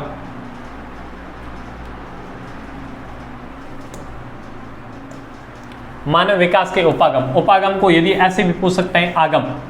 और ये भी कितने, 4 स्तंभ भी कितने थे, 4, और उपागम भी कितने, 4। ये है कि मानव विकास की गणना करने के तरीके। आगम का अर्थ है तरीका है, कैसे, 4 तरीकों से गणना की जा सकती है। एक पहला उपागम है आय उपागम। अभी अपन बात कर रहे थे 1990 और 80 के दशक से पहले उसी देश को ज़्यादा विकसित माना जाता था जिसकी अर्थव्यवस्था में बड़ी भागीदारी होती थी। तो वही आय उपागम। आय उपागम में ये सबसे प्राचीन जो मानव विकास का आगम है उपागम। इसमें अधिक आय अधिक विकास। आय अधिक है यदि आपकी तो क्या होगा, विकास भी क्या माना जाता है, अधिक। और स्वतंत्रता के स्तर, प्रशिक्षित आय का स्तर ऊंचा होना चाहिए कि ये मानता था कि यदि किसी व्यक्ति की या फिर देश की स्वतंत्रता तभी बढ़ेगी जब उसके पास में जितने ज़्यादा पैसे होंगे। आय अधिक हो जाएगी तो अपने आप उसके पास में जो मानव विकास है वो अधिक ऊंचा हो जाएगा। ये हो गया आय उपागम। दूसरा आता है कल्याण उपागम। ये कल्याण उपागम है वो सरकार के द्वारा इस प्रकार से चलाया जाएगा जिसमें लोग हैं वो निष्क्रिय रह करके इसके केवल और केवल उपभोक्ता रह जाएंगे। इसमें लोगों की विकास में भागीदारी केवल और केवल क्या है, निष्क्रिय, प्राप्त करता है। सरकार उनको ज़्यादा से ज़्यादा फायदा देती रहती है, वो होता है कल्याण उपागम। इसके अंदर सरकार क्या देगी, उसको स्वास्थ्य अच्छी सुविधाएं देगी, उसको अच्छा आवास देगी, सामाजिक सुरक्षा देगी, और भी ज़्यादा से ज़्यादा सामाजिक खर्च, सरकारी खर्च है वो ज़्यादा से ज़्यादा। ऐसे कौन सी बात करता है, कल्याण उपागम। इस उपागम में मानव को क्या माना जाता है, केवल और केवल लाभार्थी माना जाता है। मानव निष्क्रिय होकर के लाभार्थी बनकर बैठ जाता है और सरकार उसको ज़्यादा से ज़्यादा खर्चा देती है। इस प्रकार भी मानव विकास को बढ़ाया जा सकता है, लेकिन ये इतना ज़्यादा वैल्यू नहीं है, क्योंकि यदि लोग खुद क्या हो जाएंगे, निष्क्रिय हो जाएंगे, इस प्रकार से विकास है वो अपन प्राप्त नहीं कर सकेंगे। तो ये आय उपागम ये क्या हो गया पुराना। कल्याण उपागम से अपन प्राप्त नहीं कर सकते क्योंकि इसमें एक कमी क्या आ जाती है, लोग हैं वो क्या हो जाते हैं, निष्क्रिय हो जाते हैं। फिर उसके बाद में तीसरा उपागम आता है, वो होता है आधारभूत आवश्यकता उपागम। और ये किसके द्वारा किया गया, अंतर्राष्ट्रीय श्रम संगठन के द्वारा, इंटरनेशनल लेबर ऑर्गेनाइजेशन,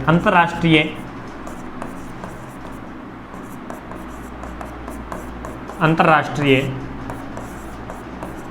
श्रम संगठन के द्वारा बताया गया, ILO के द्वारा बताया गया है। और इन्होंने कितनी आवश्यकताएं बताई है, 6। पिछली बार बोर्ड में पूछा गया था कि अंतर्राष्ट्रीय श्रम संगठन ने मानव की कितनी आवश्यकताओं को बताया? 6 आवश्यकताएं बताएं। कौन कौन सी 6 आवश्यकताएं देख लेना। पहली है शिक्षा है, स्वास्थ्य है, जलापूर्ति है, आवास है, भोजन है। इस प्रकार की 6 आवश्यकताओं को बताया गया। शिक्षा, स्वच्छता, जलापूर्ति, आवास, भोजन और एक है स्वस्थ स्वास्थ्य। इस प्रकार की 6 आवश्यकताओं को बताया। किसने बताया? अंतर्राष्ट्रीय श्रम संगठन ने। इसमें कमी क्या रह गई? पहले वाले में कमी क्या हो गई? पहले वाले का केवल और केवल आय को मापता है। दूसरे वाले में कमी क्या हो गई? दूसरे वाले में कमी ये है कि लोग इसमें क्या हो जाते हैं? निष्क्रिय। और तीसरे वाले में कमी हो जाती है कि विकल्पों को नकारा गया। लोगों के पास में ज़्यादा विकल्प होने चाहिए। विकसित होने के लिए क्या होना चाहिए? ज़्यादा विकल्प होना चाहिए। लेकिन इसमें इस विकल्पों की बात को क्या कर दिया? नकार दिया गया। अब आता है चौथा नंबर का समता उपागम, और ये देने वाले कौन है? प्रोफेसर अमर्त्य सेन। अभी अपन ने बात की थी मानव विकास के जो प्रतिपाद्य सहयोगी है वो कौन थे? अमर्त्य सेन थे। इन्होंने उपागम दिया था क्षमता उपागम। वहाँ बात कर रहे थे मानव विकास में स्वतंत्रता की बात किसने कही थी? तो किसने कही थी? अमर्त्य सेन ने बात की थी। और विकल्पों में वृद्धि की बात किसने कही थी? महबूब हक ने बात की थी। तो समता उपागम अमर्त्य सेन ने दिया। संसाधनों तक पहुंचने के क्षेत्र में समताओं की वृद्धि होनी चाहिए, जिससे मानव विकास है वो बढ़ जाए। मानव को 3 क्षेत्रों में समताओं को बढ़ाया जाना चाहिए। 3 कौन से क्षेत्र? प्राथमिक क्षेत्र, द्वितीय क्षेत्र और तृतीय क्षेत्र। इन तीनों क्षेत्रों में मानव की ज़्यादा से ज़्यादा क्या क्षमताओं को बढ़ाया जाए, जिससे मानव विकास है संभव हो जाए। तो मानव विकास के उपागम कितने हैं? 4 है। और मानव विकास के स्तंभ भी कितने? 4। स्तंभ में तो आप क्या बात करोगे? समता, सतत पोषणीयता और समानता और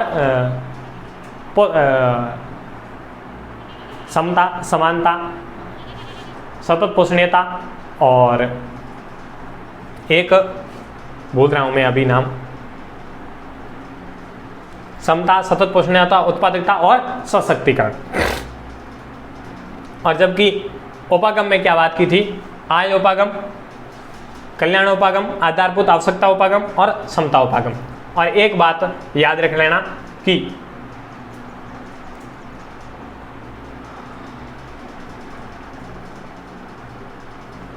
संसाधनों तक पहुंचने की जो क्रय शक्ति है वो उसको किस में मापा जाता है? तो उसको मापने के लिए अमेरिकी यूएस डॉलर में मापा जाता है। किस में मापा जाता है? अमेरिकी डॉलर में मापा जाता है। किसको? संसाधनों तक पहुंच या फिर क्रय शक्ति को किस में मापा जाता है? यूएस डॉलर में मापा जाता है। ठीक है, आगे बढ़ते हैं।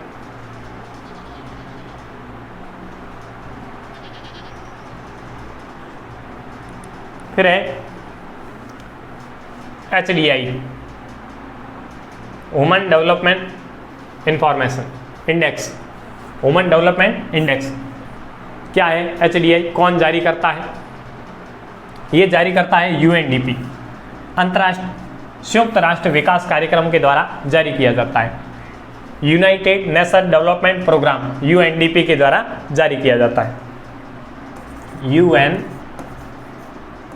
के द्वारा जारी किया जाता है। HDI मानव विकास का मापन करता है। ये क्या करता है? मानव विकास का मापन किसके आधार पर करता है? 1 नंबर शिक्षा, 2 नंबर स्वास्थ्य, 3 नंबर संसाधनों तक पहुंच, या इसको बोल सकते हैं क्रय शक्ति। इसके आधार पर देशों का स्कोर जारी करता है। स्कोर जारी करता है ये। इसमें महबूब उल हक द्वारा प्रतिपादित संयुक्त राष्ट्र विकास कार्यक्रम प्रतिवर्ष 1990 से प्रकाशित करता है। ये संयुक्त राष्ट्र विकास कार्यक्रम में ये महबूब उल हक के बताए जाने के बाद में 1990 के बाद में लगातार से प्रतिवर्ष ये रिपोर्ट अपनी प्रस्तुत करता है। ह्यूमन डेवलपमेंट रिपोर्ट है जो मानव विकास सूचकांक है, इसका स्कोर कितने होता है? 0 से लेकर के 1 के मध्य होता है। जितने ज़्यादा 1 के पास में रहेगा उतना ज़्यादा विकसित माना जाता है, और जितना ज़्यादा 0 के पास में रहेगा उतना ज़्यादा अविकसित माना जाता है। जिस देश का स्कोर 1 के जितने पास होगा उतना ही वो क्या माना जाएगा? विकसित माना जाएगा। HDI मानव विकास सूचकांक की 3 संकेतांक है। मैंने अभी पहले ही बता दिया था। पहला ही क्या संकेतांक है? स्वस्थता, जीवन प्रत्याशा इसको बोलते हैं, या फिर औसत जीवन काल। इसका वरीयता कितनी है? 1/3 वरीयता है। दूसरी आती है साक्षरता, जिसको बोलते हैं शिक्षा। 1/3 इसकी भी वरीयता है। तीसरी है क्रय शक्ति या प्रति व्यक्ति आय, इसकी भी वरीयता कितनी है 3। यदि आपसे पूछ ले कि मानव विकास रिपोर्ट जो ह्यूमन डेवलपमेंट HDR या फिर HDI किस के द्वारा मापी जाती है, तो इन तीनों के द्वारा मापी जाती है। आप इसके आंसर लिखोगे स्वच्छता या जीवन प्रत्याशा लिखोगे, दूसरा लिखोगे साक्षरता और तीसरी लिखोगे क्रय शक्ति। इन तीनों के द्वारा मानव विकास है उसको मापा जाता है। ठीक है, अब HDR ह्यूमन डेवलपमेंट रिपोर्ट 2020 की रिपोर्ट है, उसके अनुसार अपनी किताब में दी हुई है 2020 की रिपोर्ट है। उस रिपोर्ट के अनुसार क्या स्कोर है? 1 नंबर पे कौन सा देश है? नॉर्वे देश है, जिसका स्कोर कितना ना 0.645। नॉर्वे देश है जिसका 1 नंबर पे है, उसका स्कोर है 0.645। 2 नंबर पर आयरलैंड स्कोर है और उसका फिर उसके बाद में 72वें नंबर पे कौन सा है? श्रीलंका है। और भारत का वहाँ स्थान कितना है? 131वां। याद रखना है इन चारों देशों को। अब ये जो रिपोर्ट है इसकी 1 से लगा करके 10 तक जो देशों के नाम है आप मेरे को कमेंट बॉक्स में बता देना है। मैंने 1 का नाम बता दिया, 2 का बता दिया, अपने जो पड़ोसी देश श्रीलंका उसका बता दिया और भारत का 131वां बता दिया। आपको क्या करना है? 1 से लेकर के 10 तक का कमेंट करना है। अब इस HDI में कमी क्या रह गई है? एक कमी रह गई इसके अंदर भी, संसाधनों के वितरण पर यह भी क्या है? मौन है कि संसाधनों का वितरण है असमान है, किसी के पास में अधिक है, किसी के पास में कम है। इसके ऊपर यह भी क्या रहता है?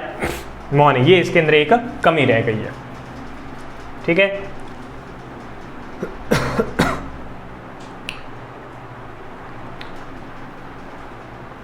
अब जो 2020 की रिपोर्ट है उसके अंदर जो 4 कैटेगरी बनाई गई है मानव विकास की। एक तो है निम्न, दूसरी है मध्यम, उच्च और अति उच्च में। निम्न के अंदर 33 देश आते हैं, 33 देश। निम्न मानव विकास वाले देश कितने हैं? 33। मध्यम में कितने? 37। उच्च में कितने? 53 और अति उच्च में 66 देश। ठीक है, इस 4 कैटेगरियों में मानव विकास को रखा गया है। फिर मानव विकास निम्न होने के क्या कारण है और उच्च होने के क्या कारण है? मानव विकास निम्न होने के, तो मानव विकास मापा किस में जाता है? मापा पहला ये कि शिक्षा में, साक्षरता, और फिर उसके बाद में क्रय शक्ति, और तीसरा था उसके स्वास्थ्य।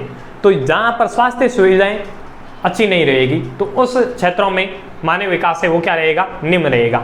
तो सरकारी खर्च है जो मानव के कल्याण के ऊपर कम खर्च किया जा रहा है, तो वहाँ उन देशों का मानव विकास क्या रहेगा? निम्न रहेगा।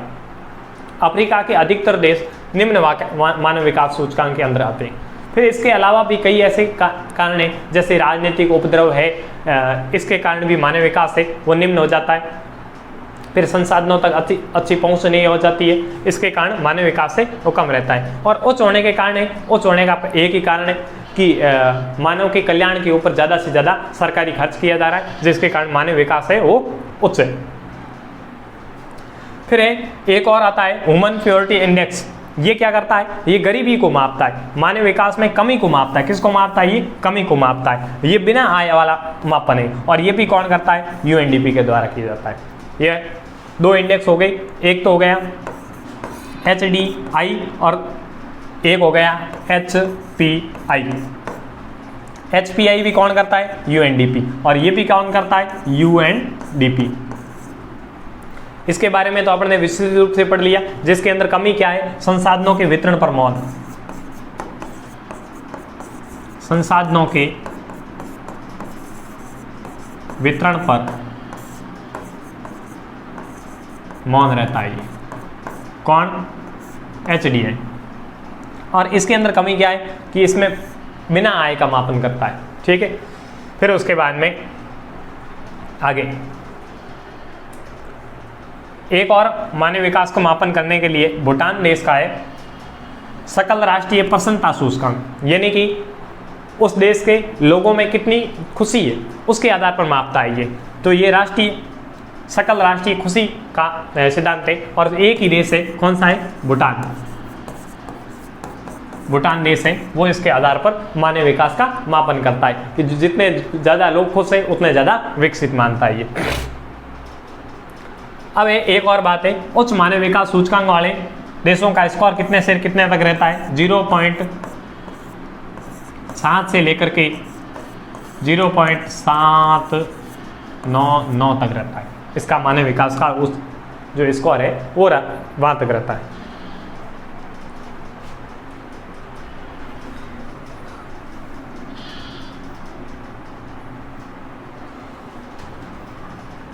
आगे पाठ संख्या 4, और इस पाठ में से बड़ा क्वेश्चन आएगा आपके 3 नंबर का या फिर 4 नंबर का। पाठ का नाम है प्राथमिक क्रियाएं। प्राथमिक क्रियाएं पढ़ने से पहले अपन पढ़ते हैं आर्थिक क्रियाएं होती क्या है। आर्थिक क्रियाएं वो होती है जिसके द्वारा मानव है वो क्या प्राप्त करता है? आय प्राप्त करता है, उसको क्या बोलते हैं? आर्थिक क्रियाएं कहते हैं। एक हो गई सबसे पहली आर्थिक क्रिया कौन सी है? प्राथमिक आर्थिक क्रिया। ये कौन सी आर्थिक क्रिया है? जिसका उपयोग मानव सिद्ध प्रकृति से करता है। मानव प्राकृतिक संसाधनों का सीधा उपयोग करता है। कैसे? सीधा उपयोग करते अपनी आवश्यकताओं की पूर्ति करता है। वो कौन सी क्रियाकलाप कहलाते हैं? प्राथमिक क्रियाकलाप कहलाते हैं। इन व्यवसायों में प्राकृतिक संसाधन जैसे जलवायु है, भूमि की बनावट है, मिट्टी है, वनस्पति आदि प्रभावित करते हैं। इस प्राथमिक व्यवसाय में कोई भी कोई काम करेगा तो उसके लिए ये जो प्राकृतिक जो संसाधन है वो इसको प्रभावित करेंगे। इसमें भोजन एवं उद्योगों के लिए कच्चा माल प्राप्त होता है, और ये प्राथमिक व्यवसाय है, इसमें कच्चा माल है वो प्राप्त होता है। किसी भी क्षेत्र में कच्चा माल प्राप्त करने का जो स्रोत है वो कौन सा रहेगा? प्राथमिक व्यवसाय रहेगा। इस व्यवसाय को करने वाले लोगों को लाल कॉलर श्रमिक कहते हैं। कैसे कॉलर श्रमिक? रेड कॉलर श्रमिक। क्यों कहा जाता है? क्योंकि ये लोग घरों से बाहर काम करने के लिए जाते हैं तो उनको खतरा रहता है कि भाई ज़्यादा से ज़्यादा जोखिम होने के कारण इन श्रमिकों को क्या बोला जाता है? रेड कॉलर श्रमिक। अब आपको क्या बताना है? द्वितीय जो क्रियाकलाप करने वाले लोग हैं उनको कौन से कॉलर के श्रमिक कहा जाता है? कमेंट बॉक्स में बताना है। तृतीय को क्या बताते हैं? चतुर्थ को क्या बताते हैं? और दूसर कॉलर है वो किसको कहा जाता है? इन चारों को कमेंट में लिखना है। दूसर कॉलर को याद रखना, दूसर कॉलर है वो किसको कहा जाता है। अब आगे प्राथमिक क्रियाएं। प्राथमिक क्रियाओं में कौन कौन से क्रियाएं आती हैं? 7 क्रियाएं आती है। एक आता है आखेट, जिसको अपन बोल सकते हैं शिकार। फिर दूसरा है संग्रहण, तीसरा पशुचारण, चौथा मछली पकड़ना, और पांचवा वनों से लकड़ी काटना और खनन करना। ये सारे के सारे 7 क्रियाएं किसकी है? प्राथमिक व्यवसाय की है। आखेट जिसको शिकार भी बोला जा सकता है, फिर उसके बाद में संग्रहण है, पशुचारण है, मछली पालना है, वनों से लकड़ी काटना है और खनन करना। 7 क्रियाएं प्राथमिक व्यवसाय की है। अब इसके अंदर से पहली 2 क्रियाएं हैं वो विश्व की सबसे प्राचीनतम ज्ञात प्राथमिक क्रिया है। कौन कौन सी? आखेट एवं भोजन संग्रहण। आखेट प्लस भोजन संग्रहण ये विश्व की प्राचीनतम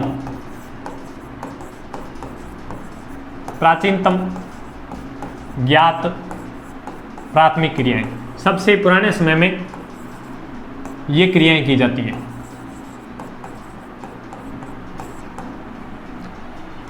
विश्व की सबसे प्राचीनतम ज्ञात प्राथमिक क्रियाएं कौन कौन सी?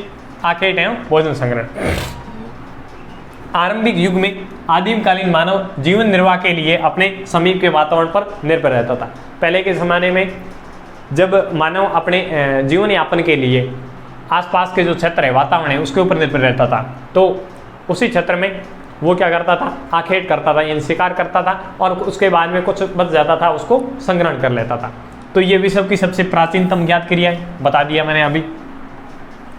ये कहाँ की जाती है? तो अति शीत क्षेत्रों में, अति शीत या फिर अति गर्म क्षेत्रों में, या तो बहुत ज़्यादा ठंडी वाले क्षेत्रों में या बहुत ज़्यादा गर्म वाले क्षेत्रों में। क्यों भाई ऐसा क्यों? क्योंकि ये आदिमकालीन का जो व्यवसाय है उसके कारण इसमें पूंजी की आवश्यकता भी बहुत कम, कि शिकार करना है तो इसमें ज़्यादा बहुत धन लगने वाला है नहीं, तो पूंजी की आवश्यकता भी कम है। निम्न तकनीकी ज्ञान चाहिए, संग्रहण करने में क्या है? तकनीकी ज्ञान चाहिए। लाया और एकटा करके रख दिया। शिकार करना है तो ऐसे ही परंपरागत औजार होते थे, उनसे शिकार कर लिया, तो ज़्यादा इसमें तकनीकी ज्ञान की आवश्यकता भी नहीं होती थी। इसमें जो भोजन था वो अधिशेष नहीं रहता था। अधिशेष का अर्थ ये हुआ कि जितना लाया उतना खा लिया और ख़त्म कर लिया। तो भोजन अधिशेष नहीं रहता था, उत्पादकता भी कम होती थी, उतने ज़्यादा उत्पादक चीज़ें भी नहीं मिल पाती थी, उत्पादकता भी क्या रहती थी, कम। ये लोग अपने भोजन, वस्त्र एवं की आवश्यकता होती थी उसकी पूर्ति के लिए पशु एवं वनस्पति का संग्रहण करते थे। इनके भोजन एवं वस्त्र की जो आवश्यकता है उसकी पूर्ति के लिए किसके ऊपर निर्भर रहते थे, पशुओं के ऊपर निर्भर रहते थे।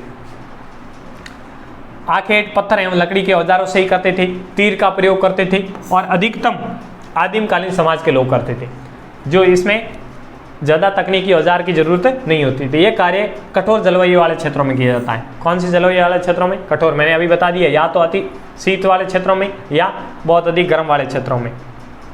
कौन कौन से क्षेत्र है? उच्च अक्षांश वाले क्षेत्र। मानचित्र को देखना, मानचित्र में उच्च अक्षांश वाले क्षेत्र कौन से हैं? उच्च अक्षांश वाले क्षेत्र ये है कि आप मानचित्र को देखोगे तो सबसे ऊपर वाला क्षेत्र ये भी उच्च अक्षांश वाला क्षेत्र है, सबसे नीचे वाले वो भी क्या है, उच्च अक्षांश वाले, जहाँ हमेशा से क्या जमी रहती है, बर्फ जमी रहती है, तो वो हो गए उच्च अक्षांश में। कौन कौन से क्षेत्र आता है? उत्तरी कनाडा, उत्तरी अमेरिका के जस्ट ऊपर है उत्तरी कनाडा है, वो वाला क्षेत्र है। फिर यूरेशिया का क्षेत्र है वो उच्च अक्षांश में हो गया। फिर दक्षिणी चिली का क्षेत्र है वो भी क्या है, उच्च अक्षांश में। फिर निम्न अक्षांश वाले क्षेत्र में, निम्न अक्षांश वाले क्षेत्र का अर्थ ये हुआ कि 0 डिग्री के पास वाले क्षेत्र, जिसके अंदर कौन कौन से आते हैं? अमेजन बेसिन है, उष्णकटिबंधीय अफ्रीका है, ऑस्ट्रेलिया है, ये क्षेत्र किसके अंदर आते हैं? निम्न अक्षांश वाले क्षेत्र में। एक और लिखा हुआ है चिकिल। क्या होता है चिकिल? जिसका प्रयोग आप सभी करते हैं। ये एक जेपेटा वृक्ष के पौधे से निकलता है। कौन से वृक्ष के पौधे से? जेपेटा।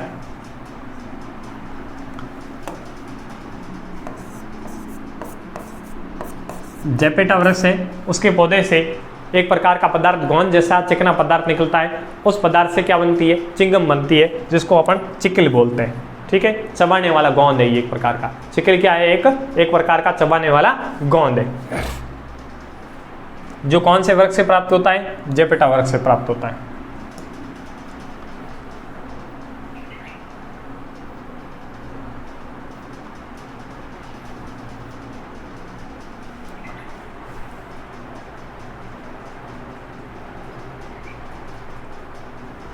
अब है संग्रहण। आधुनिक समय में भोजन संग्रहण के व्यापारीकरण हो गया। दूसरी जो क्रियाएं हैं उस क्रिया का नाम क्या है? संग्रहण। अभी पहले अपन ने आखेट पढ़ लिया था, अब उसको पढ़ रहे हैं संग्रहण को। संग्रहण का अर्थ ये हुआ कि भोजन को ला करके इकट्ठा करना, और आधुनिक समय में इस संग्रहण का क्या हो गया है? व्यापारीकरण हो गया है। जैसे कुछ ऐसे चीज़ें हैं जो वनों से एकत्रित करके ला करके दूसरे क्षेत्रों में बेच देते हैं। और दूसरी क्रिया है पशुचारण। पशुचारण का अर्थ होता है पशुओं को पालतू बना करके चराना। पशुओं को पालतू बना करके चराना क्या कहलाता है? पशुचारण कहलाता है। अब ये पशुचारण दो प्रकार का होता है। एक होता है चलवासी पशुचारण, दूसरा होता है वाणिज्य पशुचारण। चलवासी पशुचारण क्या होता है? पुराने समय में जो जंतुओं को मतलब एक स्थान से दूसरे स्थान पर लेकर घूमते रहते थे, उस प्रकार के पशुचारण को क्या कहते हैं? चलवासी पशुचारण। वाणिज्य पशुचारण वो वाले क्षेत्र हैं जहाँ पर पशुओं को बेचने के उद्देश्य से, पशुओं के उत्पाद को बेचने के उद्देश्य से पाला जाता है। इन दोनों में एकदम से उल्टा संबंध है। कैसे? चलवासी पशुचारण, चलवासी पशुचारण है वो अविकसित क्षेत्रों में किया जाता है, जबकि वाणिज्यिक पशुपालन है वो कहाँ किया जाता है? विकसित देशों में। दूसरी नंबर बात, चलवासी पशुचारण में विशेष देखभाल नहीं की जाती है, जबकि वाणिज्यिक पशुपालन में क्या की जाती है? विशेष देखभाल की जाती है। इसमें चारे और पानी की व्यवस्था है वो दूसरे स्थान पर कहीं पर भी की जा सकती है।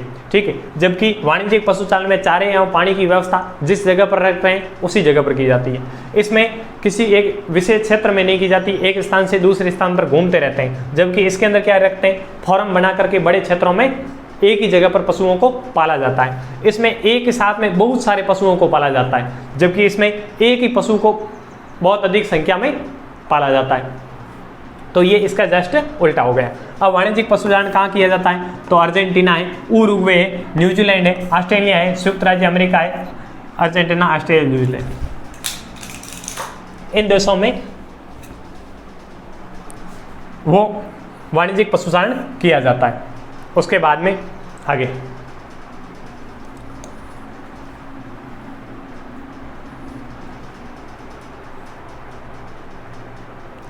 कृषि।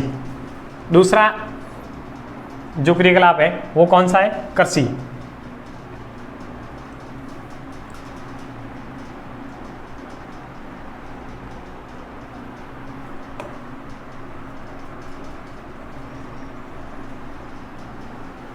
कृषि का अर्थ क्या है? फसलों को उगाने की कला।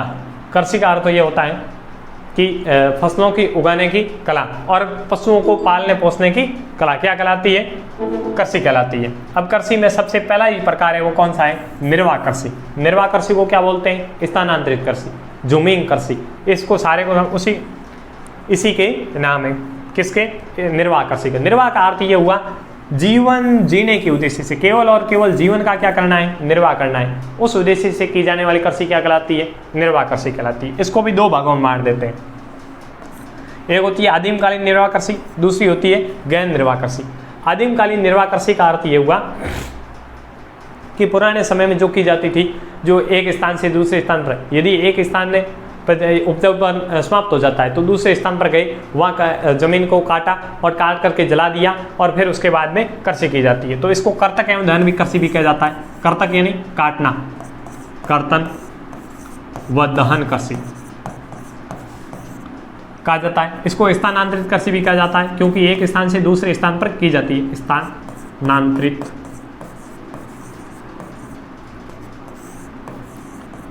कृषि भी कहा जाता है। तो निर्वाह कृषि को कर्तक एवं दहन कृषि भी कहा जाता है, स्थानांतरित कृषि भी कहा जाता है, जूमिंग कृषि भी कहा जाता है। इसमें क्या किया जाता है? खेतों का चक्र हो जाता है। इसमें फसल चक्र को नहीं अपनाया जाता। ध्यान रखना, इसमें फसल चक्र को अपनाया नहीं जाता। फसल चक्र को नहीं अपनाया जाता। तो किसको अपनाया जाता है? जोम चक्र को अपनाया जाता है। कैसे चक्र को? जोम चक्र। क्या होता है जोम चक्र? खेतों को बदलना। जोम चक्र किसे कहते हैं? खेत को बदलकर, खेत को बदलना क्या कहलाता है? जोम चक्र कहलाता है। तो फसल चक्र नहीं अपनाया जाता है बल्कि क्या अपनाया जाता है? जोम चक्र अपनाया जाता है। कौन सी कृषि में? निर्वाह कृषि में। इसको कर्तक दहन कृषि भी कहते हैं, स्थानांतरित कृषि भी कहते हैं।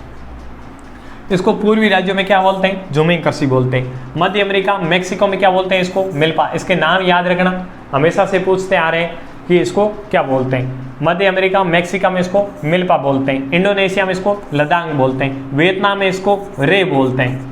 क्या बोलते हैं? वियतनाम में रे। वियतनाम नाम बड़ा है तो इसका स्थानांतरित कृषि का नाम छोटा है, रे छोटा ही। इंडोनेशिया और लदांग में, इंडोनेशिया मलेशिया में लदांग बोलते हैं और मेक्सिको में मिल्पा। म से मेक्सिको, म से मिल्पा। और राजस्थान में इसको क्या बोलते हैं? वालरा, वालरे। ठीक है।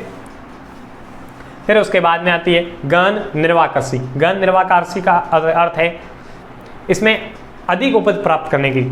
आगे शब्द क्या जुड़ा है? गहन, यानी कि है तो निर्वाह कृषि, जीवन जीने के उद्देश्य से की जा रही है, लेकिन जनसंख्या क्या हो गई है? बढ़ गई है। जनसंख्या बढ़ने के कारण किसी एक क्षेत्र में अधिक उपज प्राप्त करने की दृष्टि से ये कृषि की जाती है। तो ये कैसी कृषि है? गहन निर्वाह कृषि। अधिक उपज प्राप्त करने के उद्देश्य से प्रति इकाई क्षेत्रों में अधिक पूंजी और श्रम की उपयोग किया जाता है। एक इकाई क्षेत्र है, उस क्षेत्र के अंदर अधिक ही पूंजी का उपयोग किया जाएगा, अधिक ही श्रम का उपयोग करके इस कृषि को किया जाता है। पढ़ते हैं अपन इसको आगे। इसी कृषि को वापस से दो भागों में बांटते हैं। कौन सी? गहन निर्वाह कृषि को। गहन निर्वाह कृषि, इसी के दो रूप है। एक है चावल प्रधान कृषि, दूसरा है चावल रहित गहन निर्वाह कृषि। पहले तो है चावल प्रधान गहन निर्वाह कृषि, दूसरी है चावल रहित। चावल प्रधान गहन निर्वाह कृषि में मुख्य फसल कौन सी होगी? चावल की खेती होगी। क्यों? क्योंकि यहाँ की जो भौगोलिक दशाएं ऐसी है जिसके अंदर चावल की खेती संभव है। तो यहाँ इसका मतलब यहाँ बारिश अधिक होती है, ठीक है, जल की उपलब्धता अधिक है, अधिक उपजाऊ मिट्टी है, तो यहाँ किसकी खेती कर दी गई? चावल की खेती कर दी गई। और चावल रहित गहन निर्वाह कृषि के अंदर चावल उगाना संभव नहीं है। यहाँ की जलवायु ऐसी है कि यहाँ चावल उगाना संभव नहीं है, उसके बावजूद भी कृषि तो कैसी करनी है, गहन कृषि करनी है। तो इसके स्थान पर बाजरा है, गेहूँ है और भी जो मोटा अनाज है उसकी खेती की जाती है। तो चावल प्रधान गहन निर्वाह कृषि के अंदर चावल की मुख्य रूप से खेती की जाती है और ये कहाँ की जाती है, मानसूनी एशिया के घने बसे क्षेत्रों में, मानसूनी एशिया के घने बसे क्षेत्रों में। घने बसे क्षेत्रों का अर्थ ये हुआ कि ऐसे क्षेत्र जहां पर जनसंख्या अधिक है, घने बसे क्षेत्रों में ये कृषि की जाती है। कौन सी, चावल प्रधान एवं चावल रहित यानी कि गहन निर्वाह कृषि। अब उसके बाद में अगली कृषि का नाम आता है रोपण कृषि। क्या होती है रोपण कृषि? पहले से ही अपन को यह समझ लेना है कि ये वाली कृषि है वो किसके उद्देश्य से की जा रही है, व्यापार के उद्देश्य से। यदि व्यापार के उद्देश्य से की जाएगी तो इसमें पूंजी की आवश्यकता अधिक होगी, कम अधिक होगी। पूंजी अधिक चाहिए, श्रम भी क्या चाहिए, अधिक चाहिए, क्योंकि इसके किसके लिए कर रहे हैं, व्यापार की। और व्यापार के उद्देश्य से करेंगे कि तो छोटे क्षेत्र में करेंगे, बड़े क्षेत्र में, तो इसका अर्थ ये हुआ कि बड़े क्षेत्र में की जाती है। तो ये बाजार में बेचने के उद्देश्य से की जाती है। फिर बागान का आकार क्या होता है, बड़ा, मैंने अभी बता दिया। व्यापार के उद्देश्य से इसका अर्थ क्या हुआ, बड़ा हो गया। इसमें एक ही फसल बोई जाती है क्योंकि अपन किसके उद्देश्य से कर रहे हैं, व्यापार के उद्देश्य से कर रहे हैं। पूंजी की आवश्यकता अधिक, श्रम की आवश्यकता अधिक, वैज्ञानिक तकनीकियों का प्रयोग अधिक होगा क्योंकि अपन जीवन जीने के उद्देश्य से थोड़ी कर रहे हैं, तो किसके उद्देश्य से, व्यापार। तो बाजार में बेचना है तो वैज्ञानिक तकनीकों का प्रयोग भी ज़्यादा, श्रम भी ज़्यादा, परिवहन विकसित होना चाहिए। यदि कोई चीज़ है उसको बाजार में बेचने के लिए, ले जाने के लिए परिवहन व्यवस्था ही नहीं होगी तो व्यापारिक कृषि नहीं होगी। तो परिवहन व्यवस्था भी क्या चाहिए, अधिक। और कौन से क्षेत्रों में की जाती है, ये जो रोपण कृषि है उष्णकटिबंधीय क्षेत्रों में की जाती है। कहाँ की जाती है, उष्णकटिबंधीय क्षेत्रों में। कहाँ लिखा हुआ है मेरे, बाजार में बेचने की दृष्टि से चाय, कॉफी, कोको और गन्ना के केले और उनके पौधे लगाए जाते हैं। और उष्णकटिबंधीय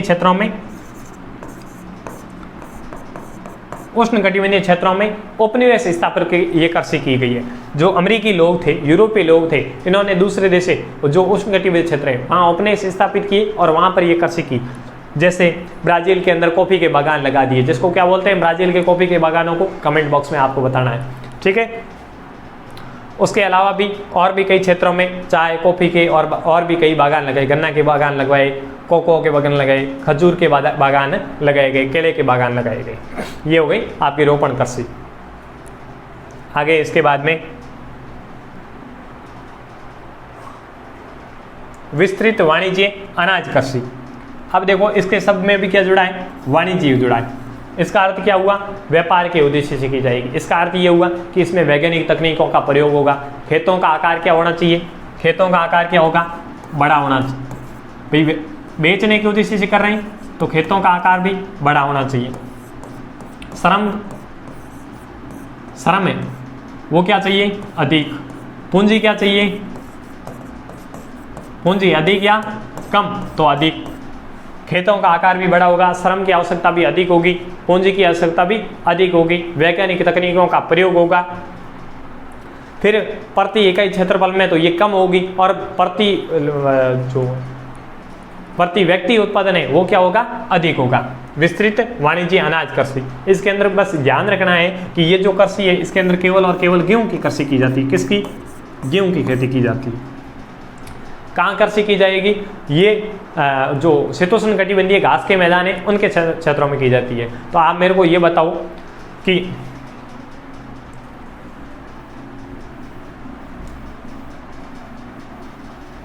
आप मेरे को बताना कौन कौन से घास के मैदान है, कौन से महाद्वीप में स्थित है। मैं नाम लिख रहा हूं, आपको बताना है इसके। स्टेप पीज, फिर उसके बाद में डाउन्स, फिर उसके बाद में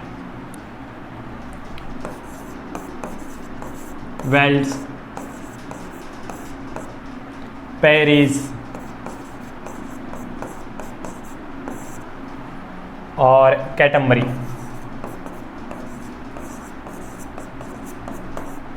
ये घास के मैदान कौन कौन से क्षेत्रों में आपको बताने हैं, इसके आंसर कमेंट में देना है आपको, ठीक है।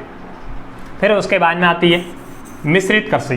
मिश्रित कृषि का अर्थ क्या होता है, ऐसे नहीं समझना है आपको मिश्रित कृषि का अर्थ कि इसमें गेहूं की कृषि भी साथ में की जाती है, मतलब सारे फसलों को एक साथ में ही बो दिया जाता है, ऐसा नहीं है। तो मिश्रित कृषि का अर्थ क्या है, मिश्रित कृषि का अर्थ ये है कि इसमें पशुओं को और खेती को दोनों को साथ साथ में किया जाता है, पशुपालन भी साथ में किया जाता है और खेती भी साथ में की जाती है। और ऐसे कौन से क्षेत्रों में की जाएगी, ऐसा किया जाएगा विकसित क्षेत्रों में। कौन सा में, विकसित में, विकसित देशों में ऐसा काम होता है। क्यों, इसमें पूंजी की आवश्यकता भी अधिक चाहिए, धन की आवश्यकता भी अधिक चाहिए, और जो किसान है जो ज़्यादा शिक्षित होगा वो ही इस कृषि को कर पाएगा। विकसित देशों में ये की जाती है। कौन सी कृषि, मिश्रित कृषि। फिर उसके बाद में आती है डेयरी कृषि। और इस प्रकार की कृषि में क्या किया जाता है, पशुओं को केवल किसके लिए पाला जाता है, दूध के लिए पाला जाता है। और ये अधिकतर कहाँ होती है, न्यूजीलैंड में होती है, ठीक। उसके बाद में दूसरे नंबर पे जो यूरोप के जो पश्चिमी देश है उसके अंदर भी की जाती है, जिसके नाम आपको बताने हैं डेयरी कृषि। फिर उसके बाद में आता है भूमध्य सागरीय कृषि। भूमध्य सागरीय जलवायु की कृषि। भूमध्य सागरीय जलवायु कौन कौन से क्षेत्रों में, भूमध्य सागरीय, एक तो भूमध्य सागर के जस्ट ऊपर वाले साइड में, फिर उसके अलावा उत्तरी अमेरिका में भी है, चिली में भी है, ऑस्ट्रेलिया में भी है। इन क्षेत्रों में भूमध्य सागरीय जलवायु की खेती की जाती है। इसमें अंगूर की पौध लगाई जाती है, अंगूर की खेती हो जाती है, यानी कि किसकी होती है, खट्टे फलों की, खट्टे फलों की खेती की जाती है। खट्टे फलों की खेती, अंगूर की खेती, जिसको क्या बोलते हैं, विटीकल्चर, विटीकल्चर कहा जाता है। इसमें अच्छे किस्म के जो अंगूर है उससे क्या बनाई जाती है, शराब बनाई जाती है। निम्न किस्म के जो अंगूर है उससे किसमें से, मुनक्का बनाई जाती है। भूमध्य सागरीय जलवायु की जो कृषि है इसमें जो शीतोष्ण वाले क्षेत्र हैं जहाँ पर बर्फ जम जाती है तो उसके बाद में वहाँ सब्जियों की आपूर्ति भी इसी क्षेत्र से की जाती है। तो इसके अंदर सब्जियों की कृषि भी होती है और खट्टे फलों की कृषि भी होती है। फिर अब भूमध्य सागरीय कृषि के अंदर ये है कि ट्रक कृषि क्या है। ट्रक कृषि किसके आधार पर कहते हैं, ट्रक कृषि वो होती है कि एक ट्रक है वो एक रात में किसी क्षेत्र की दूरी तय करके उस नगर तक पहुंचता है। उस क्षेत्र के आसपास वाले क्षेत्र में जो कृषि की जाती है ट्रक कृषि होती है। इसमें सब्जियों और फलों की कृषि, सब्जियों, फूलों व फलों की खेती की जाती है। तो ये जल्दी खराब होने वाले फसलें हैं, इसके कारण उस क्षेत्रों में कृषि की जाती है जिससे एक ट्रक एक रात में वहां पहुंच जाए। उसी के आधार पर इसको क्या बोल दिया जाता है, ट्रक कृषि। तो नगरों के आसपास वाले क्षेत्रों में ऐसी जगह जहां पर सब्जियों, फलों और फूलों की खेती की जाती है जिसके द्वारा एक ट्रक एक रात में दूरी तय करके वहां पहुंच जाए, इस प्रकार की कृषि को क्या बोलते हैं, ट्रक कृषि बोला जाता है। ठीक है, इसमें कौन सी कृषि की जाती है, सब्जियों, फलों और फूलों की कृषि की जाती है। उसके बाद में आगे संगठन के आधार पर कृषि। ये दो प्रकार की कृषि होती है, एक होती है सहकारी कृषि, दूसरी होती है सामूहिक कृषि। सहकारी कृषि में क्या होता है, इस कृषि से अधिक किसानों का समूह जब अपनी लाभ कमाने के उद्देश्य से एक सहकारी संस्था बना करके काम करता है।